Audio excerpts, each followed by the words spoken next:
Morning बच्चों। जैसा कि आप लोगों को पता है कि इस चैनल पर साइंस के क्लास 10 के चैप्टर्स डाले जा रहे हैं वन शॉट में। तो पहला चैप्टर हम लोगों ने डाला पीरियोडिक क्लासिफिकेशन ऑफ एलिमेंट्स में, केमिस्ट्री का हमने चैप्टर लिया था। अब दूसरा चैप्टर हम ले रहे हैं इलेक्ट्रिसिटी, जो कि फ़िज़िक्स का चैप्टर है। तो चलिए इसमें देखते हैं कि हम क्या क्या पढ़ेंगे। देखिए, टॉपिक्स टू बी कवर्ड, इसमें हम लोग पढ़ेंगे इलेक्ट्रिसिटी के बारे में। Flow in an electric circuit, electricity कैसे एक इलेक्ट्रिक सर्किट में फ़्लो करती है, इलेक्ट्रिक सर्किट कैसे बनाया जाता है, ये चीज़ हम पढ़ेंगे। और heating effect of electric current and it's applications, हम लोग हीटिंग इफ़ेक्ट के बारे में पढ़ेंगे। जब इलेक्ट्रिसिटी फ़्लो होती है तो हीट प्रोड्यूस होती है, तो उस हीटिंग इफ़ेक्ट के बारे में हम लोग पढ़ेंगे और उसके एप्लीकेशंस पढ़ेंगे आवर डेली लाइफ में। पहला टॉपिक देखिए, electric current and circuit. Electric current and circuit. If electric charge flows through a conductor, example through a metallic wire, we say that there is an electric current in the conductor. देखिए, electric current क्या होता है? Flow of charge को कहा जाता है। जब भी इलेक्ट्रिक चार्ज जो है वो फ्लो करता है एक कंडक्टर से, कंडक्टर किसे कहते हैं? जैसे कि एक मेटेलिक वायर हो गया, तब हम लोग कहेंगे इलेक्ट्रिक करंट है उस कंडक्टर में। यहाँ पर क्या बोल रहा है देखिए, इलेक्ट्रिक करंट की डेफिनेशन बताई गई। Electric current is the flow of electric charge through a conductor. ठीक है, इलेक्ट्रिक चार्जेस के फ्लो को ही इलेक्ट्रिक करंट कहा जाता है। जैसे कि देखिए, in a torch the cells provide flow of charges और an electric current through the torch bulb to glow when switch is on. जैसा कि एक टॉर्च होता है, टॉर्च में जो सेल्स होती है, सेल्स मतलब batteries, cells provide flow of charges और एन इलेक्ट्रिक करंट। जो सेल्स होती हैं वो एनर्जी प्रोवाइड करती हैं चार्जेस को। अब चार्जेस अपने आप तो ट्रैवल नहीं करेंगे, अपने आप तो फ्लो नहीं करेंगे, तो चार्जेस को वो एनर्जी देती है सेल्स, जिसके कारण से चार्जेस फ्लो करते हैं। और चार्जेस जब फ्लो करेंगे तो इलेक्ट्रिक करंट प्रोड्यूस होगा। Through the torch bulb to glow when switch is on, जब स्विच ऑन होता है तो क्या होता है, सेल जो है वो एनर्जी प्रोवाइड करती है, जिसके कारण से चार्जेस फ्लो करते हैं, जिसके कारण से इलेक्ट्रिक करंट प्रोड्यूस होता है टॉर्च में और टॉर्च ग्लो करती है। आगे देखिए, a switch makes a conducting link between the cell and the bulb. अब देखिए, यहाँ स्विच की डेफिनेशन है। स्विच का काम क्या होता है?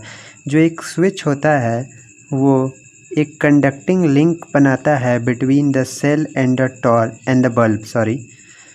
जो स्विच होता है, अब देखिए, जब आप स्विच ऑन करेंगे तभी वो सेल से जो इलेक्ट्रिकल एनर्जी है वो बल्ब तक पहुंचेगी। इलेक्ट्रिकल जो फ्लो ऑफ चार्जेस है वो शुरू हो पाएगा, पूरे सर्किट में वो रिवॉल्व कर पाएगा।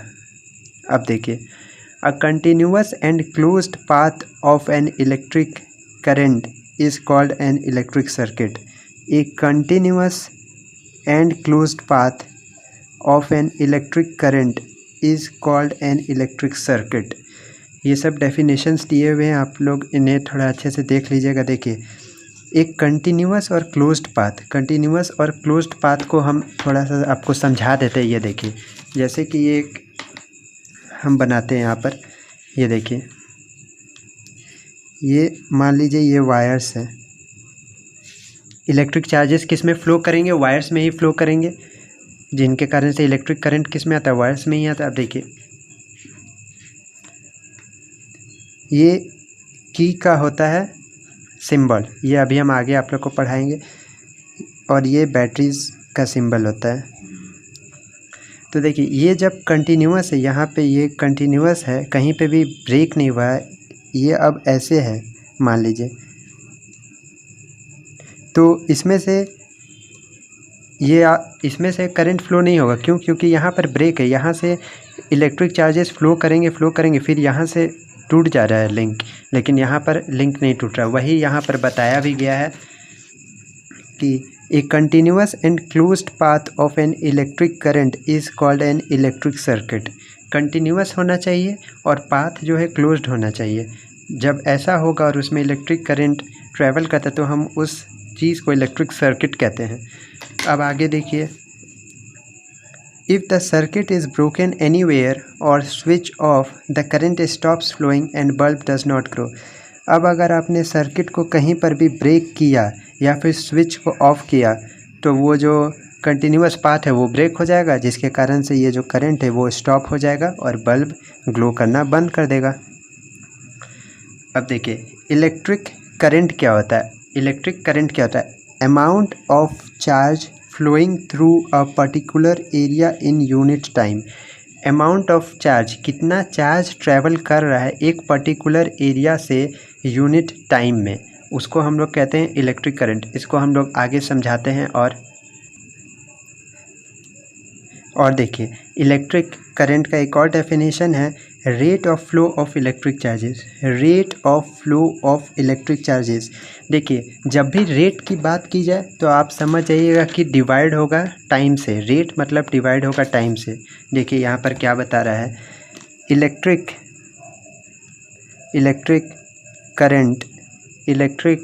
करंट जो है वो क्या है? इलेक्ट्रिक करंट देखिए क्या है, rate of flow of electric charges. Flow of electric charge को हम लोग डिनोट करते हैं क्यू से, और जब भी रेट पूछे तो डिवाइड कर दीजिए टाइम से। तो ये देखिए आ गया फॉर्मूला इलेक्ट्रिक करंट का। वही देखिए यहाँ पर अब आगे क्या बता रहा है, कन्वेंशनली मतलब हम लोग ये मानते हैं कि इन एन इलेक्ट्रिक सर्किट, एक इलेक्ट्रिक सर्किट में the direction of electric current is taken as opposite to the direction of flow of electrons which are negative charges. जो करंट अब किस तरफ बहेगा वो कैसे पता चलेगा? तो ये देखिए जो direction of flow of electrons है उनके अपोजिट में करंट बहता है। जिस साइड इलेक्ट्रॉन्स जाएंगे उसके अपोजिट करंट जाएगा।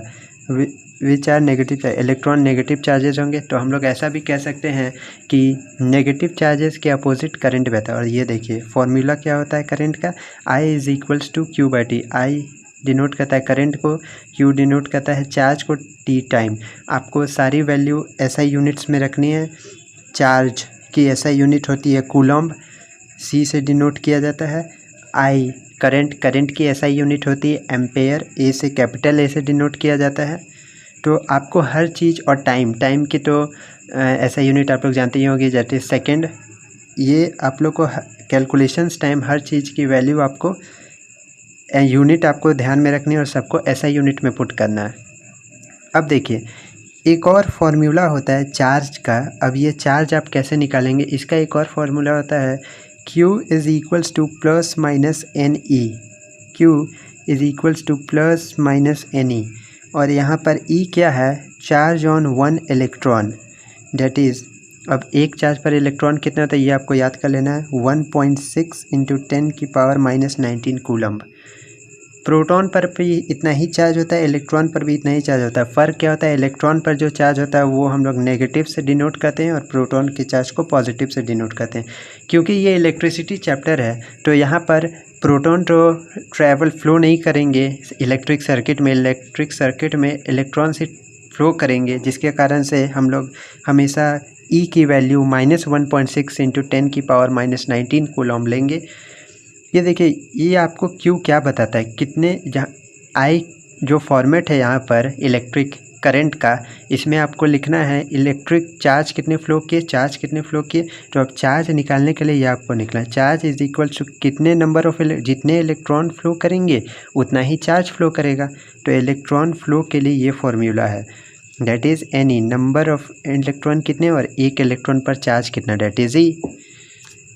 इसी पर बेस्ड एक न्यूमेरिकल है जो आप लोग बनाएंगे और आंसर आप कमेंट सेक्शन में कमेंट करेंगे। That is find the number of electrons, कितने इलेक्ट्रॉन्स होंगे एक कूलम्ब चार्ज में, कितने इलेक्ट्रॉन्स होंगे एक कूलम्ब चार्ज में। ठीक है, अब देखिए 1 एम्पेयर को कैसे हम लोग डिफाइन करते हैं। 1 एम्पेयर को, 1 ampere is constituted by the flow of 1 coulomb of charge per second। Flow of 1 coulomb of charge पर सेकेंड। देखिए जब भी आपको ये आगे आपको बहुत मिलेगा 1 एम्पेयर 1 वोल्ट, ये सब ऐसे बहुत मिलेगा। तो सिंपल आप फार्मूला देखिए, फार्मूला देख के आप इनका डेफिनेशन लिख सकते हैं। 1 एम्पेयर देखिए मतलब ये जो करंट है कब 1 एम्पेयर होगा, जब ये वैल्यू भी 1 हो और ये वैल्यू भी 1 हो, डेट इज़ आई करंट जो फ्लो ऑफ चार्जेस है 1 कूलम्ब हो, कूलम्ब होती है चार्ज की यूनिट, तो 1 कूलम्ब का चार्ज ट्रैवल करे 1 सेकंड के लिए तो 1 कैंसिल हो जाएगा, डेट इज़ 1 एम्पेयर आएगा। तो वही लिखा है 1 ampere is constituted by the flow of 1 coulomb of charge. 1 coulomb charge flow करे 1 सेकेंड में per second, that is 1 ampere is equals to 1 coulomb per 1 second. ठीक है, अब देखिए बहुत सारी यूनिट होती है एम्पेयर की, जैसे कि इलेक्ट्रिक करंट की स्मॉल यूनिट्स भी यूज़ होती है। 1 मिली एम्पेयर, मिली मतलब 10 की पावर 3 होती है, मिली मतलब 10 की पावर 3। ये आपको डायरेक्टली वैल्यूज़ याद रखनी है, आपको ये कैलकुलेशन में हेल्प करेगी। 1 माइक्रो एम्पेयर, माइक्रो मतलब 10 टू द पावर 6 होता है। ठीक है, देखिए अब ammeter measures electric current in a circuit. Ammeter एक डिवाइस होता है जो कि एक सर्किट में लगाने पर वो उस सर्किट का करंट को मेज़र करता है। तो ये चीज़ आप हमेशा याद रखेंगे, कौन सा डिवाइस इलेक्ट्रिक करंट मेज़र करता है, तो ammeter measures electric current. ठीक है, आगे देखिए ammeter always connected in series, ये हमेशा सीरीज़ में कनेक्ट किया जाता है। ये अभी आप याद कर लीजिए, हम आगे 2-3 पेजेस के बाद आपको बताएंगे कि ये सीरीज़ कॉम्बिनेशन कैसी होती है, कैसे एम मीटर को अटैच किया जाता है। ठीक है, देखिए electric current flows in the circuit from positive terminal to negative terminal of cell. जो इलेक्ट्रिक करंट होता है, इलेक्ट्रिक करंट वो हमेशा फ्लो करेगा positive terminal to negative terminal of the cell से। जो बैटरी होगी उसके पॉजिटिव टर्मिनल से नेगेटिव टर्मिनल की तरफ फ्लो करेगा। ये हम आपको एक बार दिखा भी देते हैं। ये देखिए बैटरी का सिंबल होता है ये जो बड़ा वाला डंडा होता है इसे हम कहते हैं पॉजिटिव टर्मिनल, और ये छोटा वाला को नेगेटिव टर्मिनल। ये वायर है, इधर कनेक्ट हो जाता है ये वायर, ये पॉजिटिव ये नेगेटिव। देखिए क्या लिखा है, electric current flows in the circuit from positive terminal to negative terminal of the cell. Positive से नेगेटिव, तो ये मान लीजिए जब यहाँ पर सर्किट कंप्लीट होता है तो पॉजिटिव से करंट निकलेगा और नेगेटिव की तरफ जाएगा और नेगेटिव में जाके मिल जाएगा। ये करंट आई यहाँ से बह रहा है। ठीक है, आगे देखते हैं। अब हम लोग एक नेक्स्ट टर्म पढ़ेंगे, that is electric potential and potential difference. Electric potential क्या होता है और पोटेंशियल डिफरेंस क्या होता है। देखिए what makes electric charge to flow. ये जो इलेक्ट्रिक चार्ज होता है वो फ्लो कैसे कर पाता है, अपने आप तो फ्लो नहीं करेगा, कुछ तो कारण होगा उसका फ्लो करने का, वही हम लोग इस टॉपिक पर पढ़ेंगे। For flow of charges in a conducting metallic wire the electrons move only if there is a difference of electric pressure called a potential difference along the conductor. देखिए ये चीज़ क्या बोल रहा है, फ्लो जो होता है, फ्लो तो हमेशा इलेक्ट्रॉन्स ही करता है। क्यों करता है, क्योंकि पीरियोडिक टेबल में हमने आपको बताया था कि इलेक्ट्रॉन्स जो होते हैं वो लूजली बाउंड होते हैं, प्रोटॉन तो न्यूक्लियस के अंदर होता है, तो वो तो फ्लो कर नहीं सकता है। So for flow of charges, charges के फ्लो के लिए कंडक्टिंग मेटल में electrons move only if there is a difference of electric pressure called the potential difference along the conductor. तो इलेक्ट्रॉन तभी फ्लो करेगा जब पोटेंशियल डिफरेंस हो, जब पोटेंशियल डिफरेंस हो तभी फ्लो करेगा। अब ये पोटेंशियल डिफरेंस क्या होता है ये हम समझेंगे। पोटेंशियल डिफरेंस में be produced by a battery. ये चीज़ आप याद रखेंगे कि एक इलेक्ट्रिक सर्किट में पोटेंशियल डिफरेंस कौन बनाता है, कौन है जो इलेक्ट्रॉन्स को फ्लो करने में मदद करता है। तो पोटेंशियल डिफरेंस बनता है एक इलेक्ट्रिक सर्किट में बैटरी के द्वारा, बैटरी वो एनर्जी प्रोवाइड करता है। आगे देखिए, when the cell is connected to a conducting circuit element. जब जो सेल होता है वो एक कंडक्टिंग सर्किट से, जब एक सर्किट से कनेक्ट किया जाता है तो the potential difference sets the charges in motion in the conductor and produces N electric current. तो जो पोटेंशियल डिफरेंस होता है जो कि सेल देती है, बैटरी देती है, वो जो इलेक्ट्रॉन्स होते हैं, इलेक्ट्रॉन्स को ही यहाँ चार्जेस लिख रहा है, इलेक्ट्रॉन्स को एक पर्टिकुलर डायरेक्शन में मोशन करने में मदद करते हैं, जो कि जब मोशन करने लगते हैं, फ्लो करने लगते हैं तो इलेक्ट्रिक चार्ज प्रोड्यूस होता है। अब देखिए, in order to maintain the current in a given electric circuit. अब एक सर्किट में करंट हमेशा रखने के लिए, अब ऐसा तो है नहीं कि आपने करंट दिया, आप मान लीजिए रेफ्रिजरेटर चला रहे हैं आपने करंट दिया फिर करंट कट गया तो जो अंदर सामान रखा वो ठंडा तो होगा नहीं। तो वो करंट देते रहने के लिए द सेल, जो सेल होती है उसको एक्सपेंड करते रहना होगा chemical energy stored in it. जो उसके अंदर केमिकल एनर्जी है उसको हमेशा उसको खर्च करते रहना होगा ताकि वो पोटेंशियल डिफरेंस बना रहे, जिसके कारण से इलेक्ट्रॉन्स फ्लो करते हैं। पोटेंशियल डिफरेंस को आप एक तरीके से और समझ सकते हैं, जैसे एक पानी का पाइप देख लीजिए। पानी का पाइप मान लीजिए ऐसा है, ये पानी का पाइप। अब इसमें मान लीजिए पानी है, ठीक है। ये जब ज़मीन से देखिए, ये ज़मीन है, सेम लेवल पर है, तो क्या ये पानी फ्लो करेगा? नहीं करेगा। क्यों नहीं करेगा? क्योंकि प्रेशर नहीं है इसके ऊपर। लेकिन यही अगर ऐसे रहे तो ये देखिए यहाँ पर पानी है, तो अब ये पानी ऊपर से नीचे की ओर फ्लो करने लगेगा। क्यों करेगा? क्योंकि यहाँ पर आपने एक डिफरेंस क्रिएट कर दिया हाइट का। वैसे ही यहाँ पर इलेक्ट्रिक करंट के बीच में था, वही काम सेल करती है। सेल वो डिफरेंस क्रिएट करती है जिसके कारण से इलेक्ट्रॉन्स फ्लो करने लगते हैं, वरना इलेक्ट्रॉन्स ऐसे फ्लो नहीं करेंगे। आगे देखिए, आगे हम लोग पढ़ेंगे इलेक्ट्रिक पोटेंशियल डिफरेंस। अब इसकी एक्चुअल डेफिनेशन देखिए इलेक्ट्रिक पोटेंशियल डिफरेंस की। Electric potential difference between 2 points in an electric circuit carrying some current is the work done to move a unit charge from one point to the other। Electric potential difference का definition क्या है? Work done, जो work done किया जाता है एक unit charge को एक पॉइंट से दूसरे पॉइंट तक ले जाने के लिए, उसी को हम लोग कहेंगे पोटेंशियल डिफरेंस। ये डेफिनेशंस आपको एज इट इज़ याद रखनी है।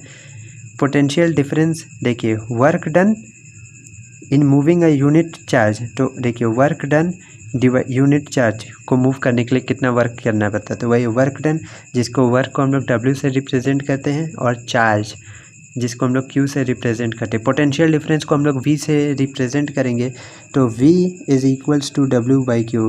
Potential difference is equals to work done to move a charge, unit charge from one point to another. अब देखिए SI यूनिट जो होता है, सब चीज़ की आपको ध्यान रखनी है, SI यूनिट ही आपको रखनी है हर जगह कैलकुलेशंस में। SI unit of potential difference is volt. Volt ली जाती है पोटेंशियल डिफरेंस की SI यूनिट। इसको रिप्रेजेंट किया जाता है कैपिटल V से। अब देखिए सिंपली जैसे कि हम लोगों ने 1 एम्पेयर का डेफिनेशन पढ़ा था, वैसे ही अब हम लोग 1 वोल्ट का भी डेफिनेशन पढ़ेंगे। सिंपल आपको फॉर्मूला देखना है, उससे आपका डेफिनेशन बन जाएगा। देखिए 1 volt is the potential difference between 2 points in a current carrying conductor when 1 joule of work is done to move a charge of 1 coulomb from one point to another. Simple देखिए, volt का potential difference का formula क्या था? Work done per unit charge. तो वही देखिए work done को हम लोग जूल में मेज़र करते हैं और चार्ज को कूलम में। तो सिंपल 1 जूल वर्क किया कितने कूलम चार्ज को ले जाने के लिए? 1 कूलम चार्ज को एक पॉइंट से अदर। तो जो भी डिफरेंस होगा पोटेंशियल डिफरेंस, उसी पोटेंशियल डिफरेंस को हम लोग 1 वोल्ट कहेंगे। देखिए 1 वोल्ट 1 जूल की वर्क करना पड़ा 1 कूलम चार्ज को एक पॉइंट से दूसरे पॉइंट तक ले जाने के लिए, तो 1 volt is equals to 1 joule per coulomb. आगे देखिए, the potential difference is measured by an instrument called voltmeter. Potential difference को हम लोग वोल्ट मीटर से मेज़र करते हैं। जैसे कि इलेक्ट्रिक करंट को एमीटर से मेज़र किया जाता है, वैसे ही पोटेंशियल डिफरेंस को वोल्ट मीटर से मेज़र किया जाता है। The volt meter is always connected in parallel across the points between which the potential difference is to be measured। Volt meter को हमेशा पैरेलल कनेक्ट किया जाता है, ये चीज़ आपको याद रखनी है।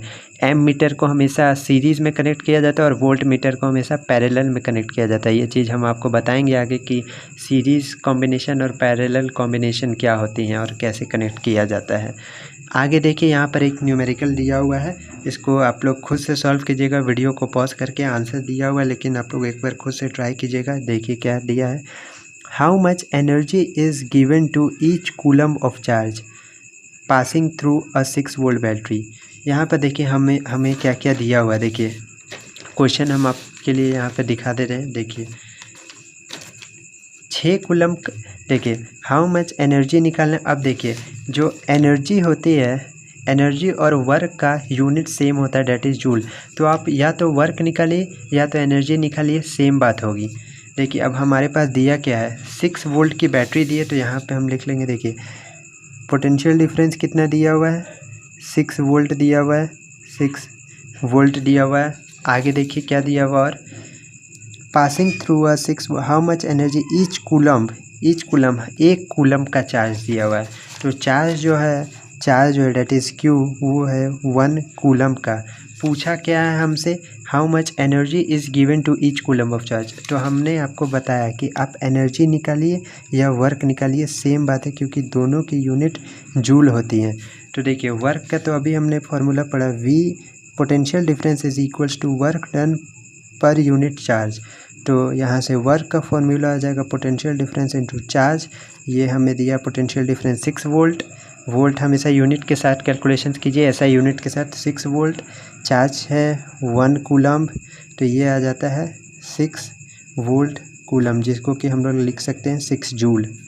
ठीक है, तो देखिए 6 joule of energy is required to each coulomb of charge passing through a 6 volt battery. तो 6 जूल की वर्क होगी। आपको यहाँ पर ये चीज़ ध्यान रखना है कि जो एनर्जी और वर्क की ऐसा यूनिट होती है वो जूल होती है। तो जब भी आपसे वर्क पूछे तो आप एनर्जी ही वो समझिएगा कि एनर्जी ही पूछा, या एनर्जी जब भी पूछे तो आप समझिएगा वो वर्क ही पूछ रहा है। अब देखिए, अब हम लोग इलेक्ट्रिक सर्किट के बारे में पढ़ेंगे।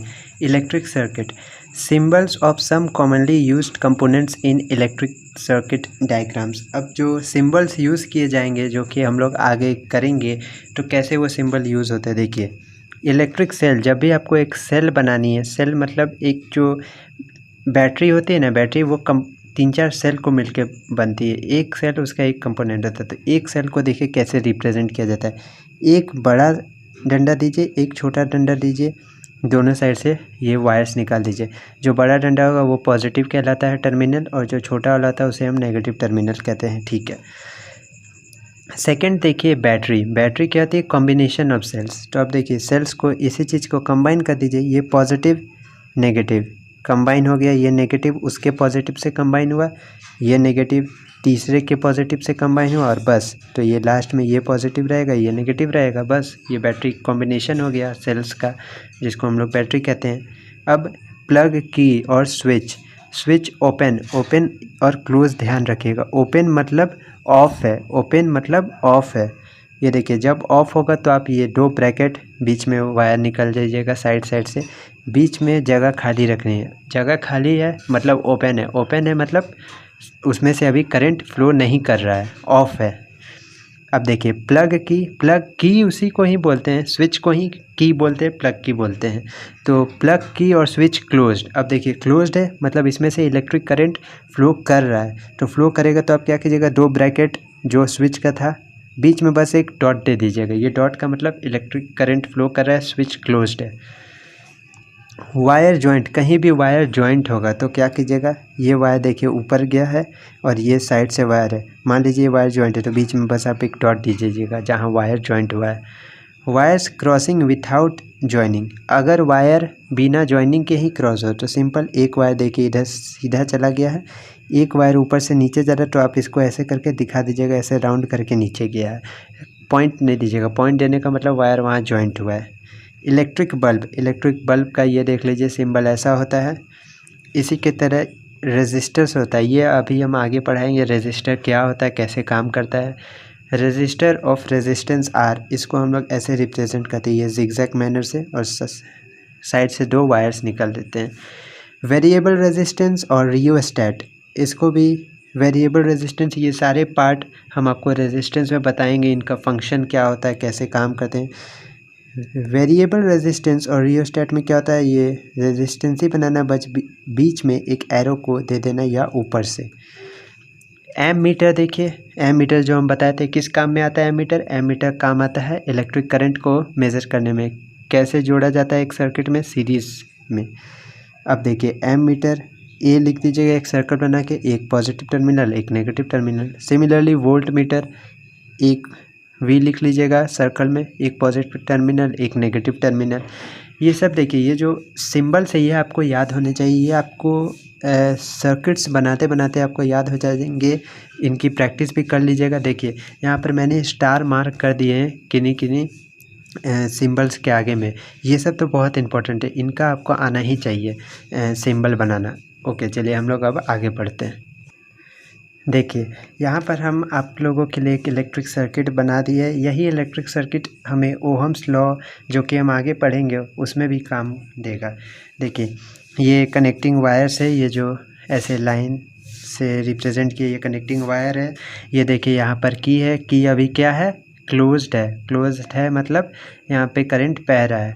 ये क्या है, एम मीटर, सीरीज और पैरेलल कॉम्बिनेशन ये हम आगे बताएंगे। ये देखिए एम मीटर कनेक्ट किया हुआ है, यहाँ पर वोल्ट मीटर कनेक्ट किया हुआ है, यहाँ पर रेजिस्टेंस कनेक्ट किया हुआ है, और यहाँ पर सेल्स के कॉम्बिनेशंस कनेक्ट किए हैं, मतलब बैटरी कनेक्ट की हुई है। कितने सेल्स है, 1 2 3 4, 4 सेल्स है। ठीक है, तो ऐसा एक इलेक्ट्रिक सर्किट दिखता है। आप लोग आगे और भी पढ़ेंगे, आप लोग को ये बनाना भी आना चाहिए, ये कैसे बनता है इलेक्ट्रिक सर्किट। देखिए करंट कैसे फ्लो कर रहा है, ये चीज़ ध्यान से देखिएगा। करंट कहाँ से, पॉजिटिव टर्मिनल से, देखिए पॉजिटिव टर्मिनल है बैटरी का, यहाँ से करंट निकला, गया यहाँ तक, यहाँ तक, यहाँ तक, और उसके बाद आकर नेगेटिव टर्मिनल में मिल गया। देखिए अब हम लोग पढ़ते हैं वेरी इंपॉर्टेंट टॉपिक इस चैप्टर का, डेट इज़ ओहम्स लॉ। इस पर आप लोग बेस्ड स्कूल में एक्सपेरिमेंट भी करेंगे। ये जो मैंने सर्किट बनाई, ये आप लोग एक्सपेरिमेंट में सिमिलर एक्सपेरिमेंट करेंगे यही सर्किट बना करके। देखिए ओहम्स लॉ क्या कहता है, क्या कोई रिलेशनशिप है पोटेंशियल डिफरेंस और करंट के बीच में। ओहम्स लॉ, तो यहाँ से आप लोग को क्या पता होना चाहिए, ओहम्स लॉ क्या बताता है, पोटेंशियल डिफरेंस और करंट के बीच में रिलेशनशिप बताता है। ओहम्स लॉ क्या बताता है, पोटेंशियल डिफरेंस और करंट के बीच की रिलेशनशिप बताता है। तो in activity you will find that approximately the same value of V by I बता रहा है। आप लोग को स्कूल में जो एक्सपेरिमेंट कराया जाएगा वो क्या कराया जाएगा, देखिए आप लोग को ये सर्किट बनाना है। इसके बाद आप लोग को 4 बैटरी सेल्स लेनी है, 1 2 3 4। पहले एक सेल को कनेक्ट करना है, फिर आपको एम मीटर और वोल्ट मीटर की रीडिंग मेज़र करनी। एम मीटर क्या बताएगा आपको, करंट बताएगा, वोल्ट मीटर क्या बताएगा आपको, पोटेंशियल डिफरेंस बताएगा। तो पहले जब आप एक सेल कनेक्ट कीजिएगा कुछ रीडिंग आएगी, आपने नोट की, फिर 2 सेल कनेक्ट कीजिएगा कुछ रीडिंग आएगी, नोट की, फिर 3 सेल नोट की, 4 सेल रीडिंग नोट की। ऐसे जब आप नोट करते जाएंगे तो क्या होगा, देखिए वहाँ यहाँ पर वही चीज़ लिखा है, use 1 cell and note current and potential difference value, then use 2 cells and note current and potential difference values. तो जब इसके बाद आपको क्या करना है, V बाई आई का रेशियो निकालना है, that is potential difference upon current का रेशियो निकालना है। तो आप देखेंगे जब वो आप एक्टिविटी करेंगे तो पोटेंशियल डिफरेंस और करंट का जो रेशियो होगा वो कांस्टेंट आएगा हमेशा। हम ग्राफ बनाते हैं, एक साइड देखिए पोटेंशियल डिफरेंस है, एक साइड करंट है। आप लोग जानते होंगे जब भी कोई चीज़ कांस्टेंट होती है तो उसका ग्राफ एक स्ट्रेट लाइन होता है पासिंग थ्रू द ओरिजिन। तो ये देखिए ऐसे पास कर रहा है, इसका मतलब क्या, देखिए अगर इस टाइम पर करंट ये है तो पोटेंशियल डिफरेंस ये मेज़र कीजिएगा, तो ये इस टाइम पर अगर करंट ये है तो पोटेंशियल डिफरेंस ये है, तो करंट ये है। इस टाइम पर अगर करंट ये है तो पोटेंशियल डिफरेंस ये है। ये देखिएगा जब आप पॉइंट्स जोड़िएगा तो वो एक स्ट्रेट लाइन आएगा। तो वही बताता है द पोटेंशियल डिफरेंस। ये देखिए ओहम्स लॉ का डेफिनेशन, ये आपको याद होनी चाहिए, अच्छे से याद होनी चाहिए, डायरेक्ट क्वेश्चन आ जाता है एग्जाम में। The potential difference V, potential difference को V से रिप्रेजेंट करते हैं। Potential difference V across the ends of a given metallic wire in an electric circuit. Potential difference जो होता है वो डायरेक्टली प्रोपोर्शनल होता है करंट के flowing through it provided its temperature remains the same. Ohm's law क्या बताता है, जो पोटेंशियल डिफरेंस होता है एक सर्किट में वो करंट के डायरेक्टली प्रोपोर्शनल होता है provided its temperature remains constant. मतलब टेम्परेचर कांस्टेंट रहना चाहिए, जितना पहले था उतना ही बाद में रहना चाहिए। This is called Ohm's law. देखिए ओहम्स लॉ ये प्रोपोर्शनल, डायरेक्टली प्रोपोर्शनल है, ये प्रोपोर्शनैलिटी का साइन है। तो देखिए potential difference is directly proportional to current. तो जब आप यहाँ से V बाई आई कीजिएगा और हमने देखा V अपॉन I का रेशियो कांस्टेंट होता है। इस कांस्टेंट को हम लोगों ने R नाम दिया R। तो देखिए V is equals to I R हम लिख सकते हैं। V is equals to I R, ये ओहम्स लॉ से फॉर्मूला आया। कैसे आया देखिए फिर से समझिए। जो पोटेंशियल डिफरेंस है वो डायरेक्टली प्रोपोर्शनल है करंट के। तो V बाई आई ये हमने एक्टिविटी में देखा कि कांस्टेंट है, उस कांस्टेंट को हमने R से डिनोट किया। और फिर देखिए जब I को जब आप ऊपर ले जाएंगे तो ये मल्टीप्लाई हो जाएगा R के साथ, तो V is equals to I R बन जाएगा। R is a constant, R एक कांस्टेंट है जैसा कि आप लोग जानते हैं। For a given metallic wire at a given temperature and is called its resistance. ये एक गिवन मेटेलिक वायर, एक वायर के लिए, हर वायर के लिए अलग अलग होती है R की वैल्यू। ये वायर पर डिपेंड करता है, that is nature of substance पर डिपेंड करता है जिनसे कि इलेक्ट्रिक करंट फ्लो हो रही है। तो मेटेलिक वायर पे डिपेंड करेगा और टेम्परेचर पर डिपेंड करेगा। और इसका ये जो R है इसको हम लोगों ने नाम दिया रेजिस्टेंस। तो हम फार्मूला क्या बना, potential difference is equals to current times resistance, V is equals to I R, that is the Ohm's law. अब आगे देखिए रेजिस्टेंस। अब रेजिस्टेंस के बारे में पढ़ते हैं हम लोग आगे। It is the property of a conductor to resist the flow of charges through it. ये आप लोगों को ध्यान रखना है, ये हर एक कंडक्टर की प्रॉपर्टी होती है। ऐसा नहीं है कि ये किसी एक कंडक्टर में दिखेगी और किसी एक कंडक्टर में नहीं दिखेगी। हाँ, ये हो सकता है कि एक कंडक्टर में कम दिखे, दूसरे कंडक्टर में ज़्यादा दिखे, लेकिन दिखेगी सारे कंडक्टर्स में। इसलिए ये बोल रहा है it is the property of a conductor, ये एक प्रॉपर्टी है, दिखना ही दिखना है। It is the property of a conductor to resist the flow of charges. ये क्या करती है, रेजिस्टेंस क्या करती है, ये एक प्रॉपर्टी है कंडक्टर की जिसके कारण से फ्लो ऑफ चार्जेस होता है उसको ये रेजिस्ट करती है, रोकती है। फ्लो ऑफ चार्जेस को रोकती है। फ्लो ऑफ चार्जेस होने से क्या होता है, करंट बहता है, मतलब इनडायरेक्टली ये करंट को रोकती है, करंट को रेजिस्ट करती है। इसकी SI यूनिट ओहम होती है, ये आपको ध्यान में रखनी है, SI यूनिट ओहम होती है। इस तरीके से इसको रिप्रेजेंट किया जाता है। अब देखिए V is equals to I R हमने पढ़ा, तो वहाँ से R is equals to V upon I आ जाएगा। सिमिलरली जैसे कि हमने 1 एम्पेयर का डेफिनेशन पढ़ा, 1 वोल्ट का डेफिनेशन पढ़ा, वैसे ही अब हम लोग 1 ओहम का डेफिनेशन पढ़ेंगे। जैसा कि मैंने बताया, फार्मूला देखिए, आंसर बताइए, डेफिनेशन बताइए। तो देखिए क्या होगा डेफिनेशन, जब 1 वोल्ट पोटेंशियल डिफरेंस 1 एम्पेयर के करंट से पास 1 एम्पेयर का करंट हो, तब जो रेजिस्टेंस होगा वो 1 ओहम का होगा। वही चीज़ लिखा हुआ देख लीजिए। If the potential difference across the two ends of a conductor is 1 volt, potential difference 1 volt हो और the current through it is 1 ampere, current 1 ampere हो, तो then the resistance R of the conductor is 1 ampere. तो जो resistance होगा वो 1 ampere होगा। तो 1 ohm is equals to 1 volt upon 1 ampere. तो यहाँ से करंट का भी आप रिलेशन निकाल सकते हैं। V is equals to I R हमने पढ़ा ओहम्स लॉ में, तो I इज़ इक्वल्स टू क्या आ जाएगा, V by R. Therefore the current through a resistor is inversely proportional to its resistance. ये एक बहुत ही इंपॉर्टेंट लाइन है, इसको आप लोगों को ध्यान में रखना है। जो करंट होती है, देखिए ये जो करंट है through a resistor is inversely proportional to its resistance. Inversely proportional मतलब समझते हैं, देखिए ये करंट है, ये रेजिस्टेंस है, ये नीचे लिखा हुआ मतलब इन्वर्सली प्रोपोर्शनल है। मतलब अगर रेजिस्टेंस ज़्यादा होगा, देखिए अगर ये चीज़ ज़्यादा होगी, नीचे वाली चीज़ ज़्यादा होगी तो ऊपर वाली चीज़ कम होगी, और नीचे वाली चीज़ अगर कम होगी तो ऊपर वाली चीज़ ज़्यादा होगी। इसका फिजिकल सिग्निफिकेंस भी है, देखिए कैसे। रेजिस्टेंस क्या करता है, फ्लो ऑफ चार्जेस को रोकता है, रेजिस्ट करता है। तो अगर चार्जेस अच्छे से फ्लो नहीं होंगे तो करंट कम होगा। तो मतलब अगर रेजिस्टेंस ज़्यादा होगा, डेट इज़ रोक रहा है ज़्यादा, तो करंट होगा फ्लो कम। उसी तरीके से अगर रेजिस्टेंस होगा कम, डेट इज़ कम रोक रहा है वो इलेक्ट्रॉन्स के फ्लो को, तो करंट होगा ज़्यादा। ये चीज़ आपको ध्यान रखती है। इसी को हम लोग कहते हैं inversely proportional, that is current और रेजिस्टेंस जो है वो एक दूसरे के इन्वर्सली प्रोपोर्शनल है। ठीक है, आगे पढ़ते हैं। देखिए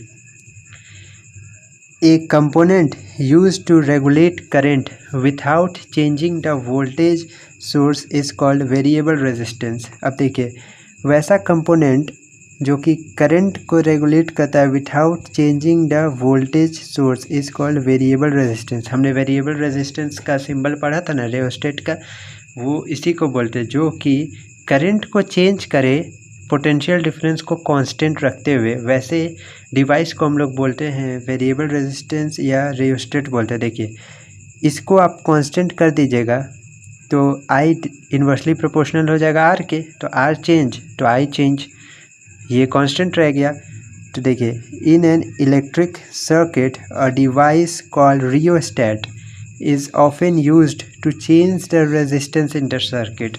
रेजिस्टेंस चेंज करने के लिए रियोस्टेट का यूज़ किया जाता है। आगे देखिए, now certain components offer an easy path for the flow of electric current. देखिए कोई कंपोनेंट ईजी पाथ देते हैं, कोई कंपोनेंट थोड़ा सा ज़्यादा मुश्किल पाथ देते हैं इलेक्ट्रॉन्स के फ़्लो के लिए, लेकिन देते सब कोई ऐसा कोई कंपोनेंट नहीं है जो ना दें, रेसिस्ट ना करे फ्लो ऑफ इलेक्ट्रॉन्स को। ठीक है, तो देखिए electrons motion electric current, electron motion करेंगे तो इलेक्ट्रिक करंट प्रोड्यूस होगा। The electrons however are not completely free to move within a conductor due to attraction force.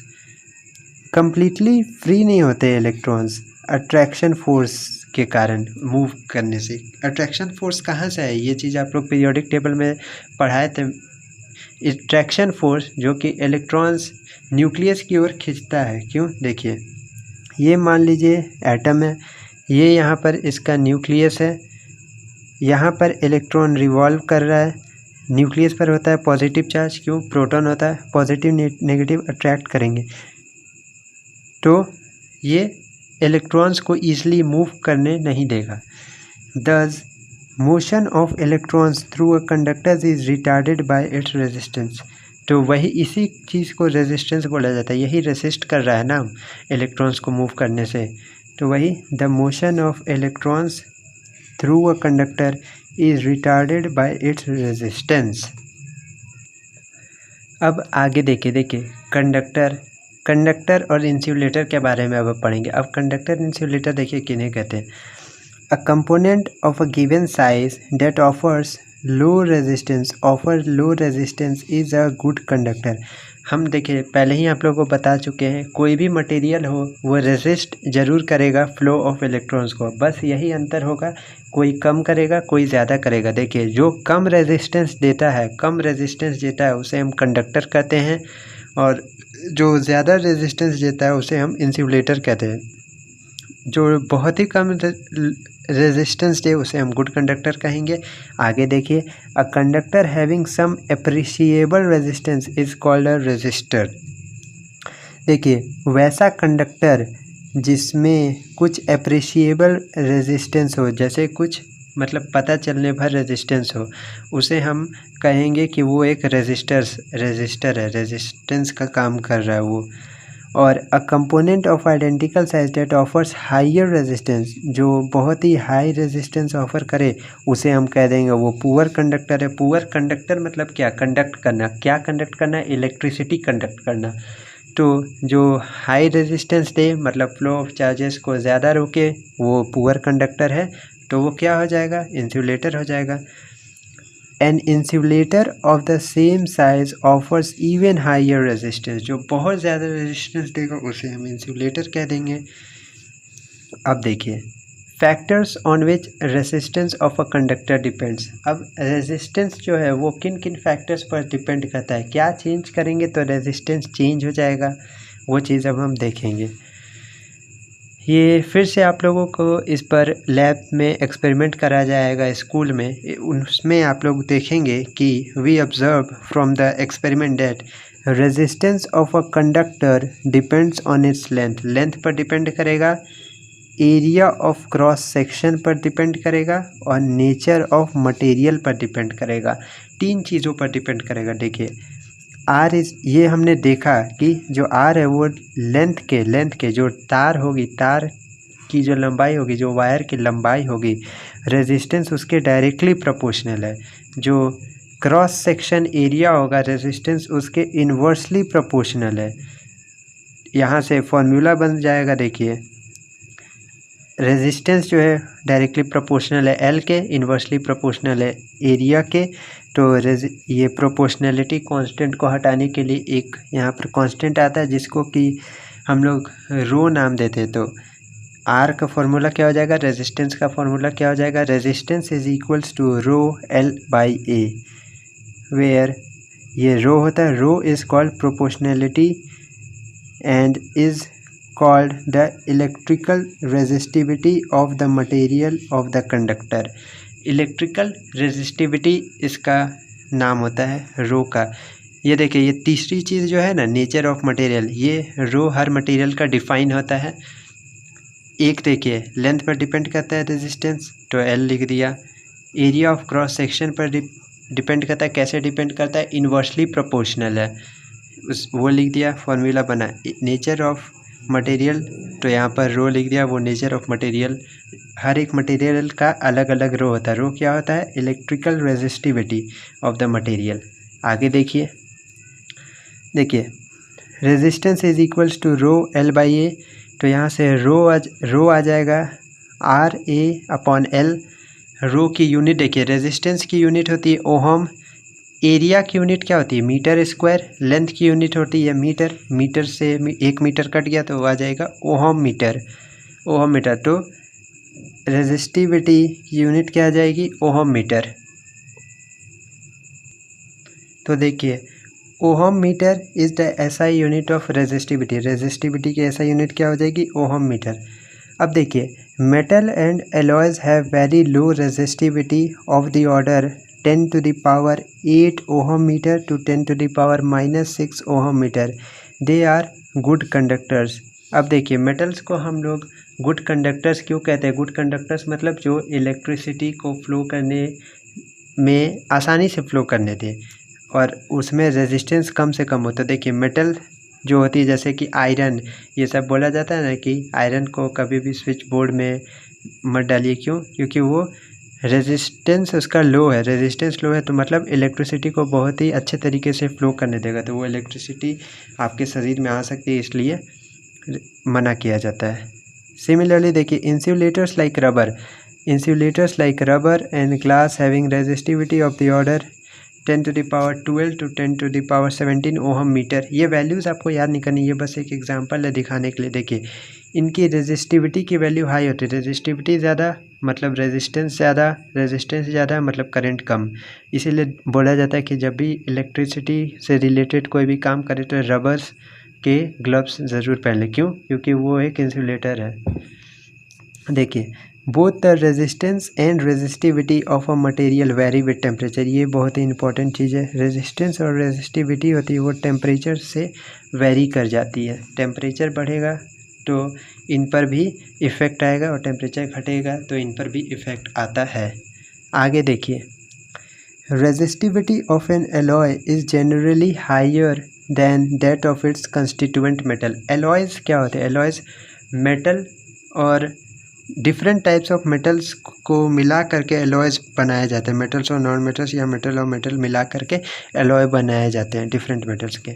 Alloys do not oxidise burn readily at high temperature, जो alloys होते हैं वो high temperature पर burn नहीं करते हैं, मतलब बहुत ज़्यादा टेम्परेचर हो जाए तब भी वो बर्न नहीं करते हैं।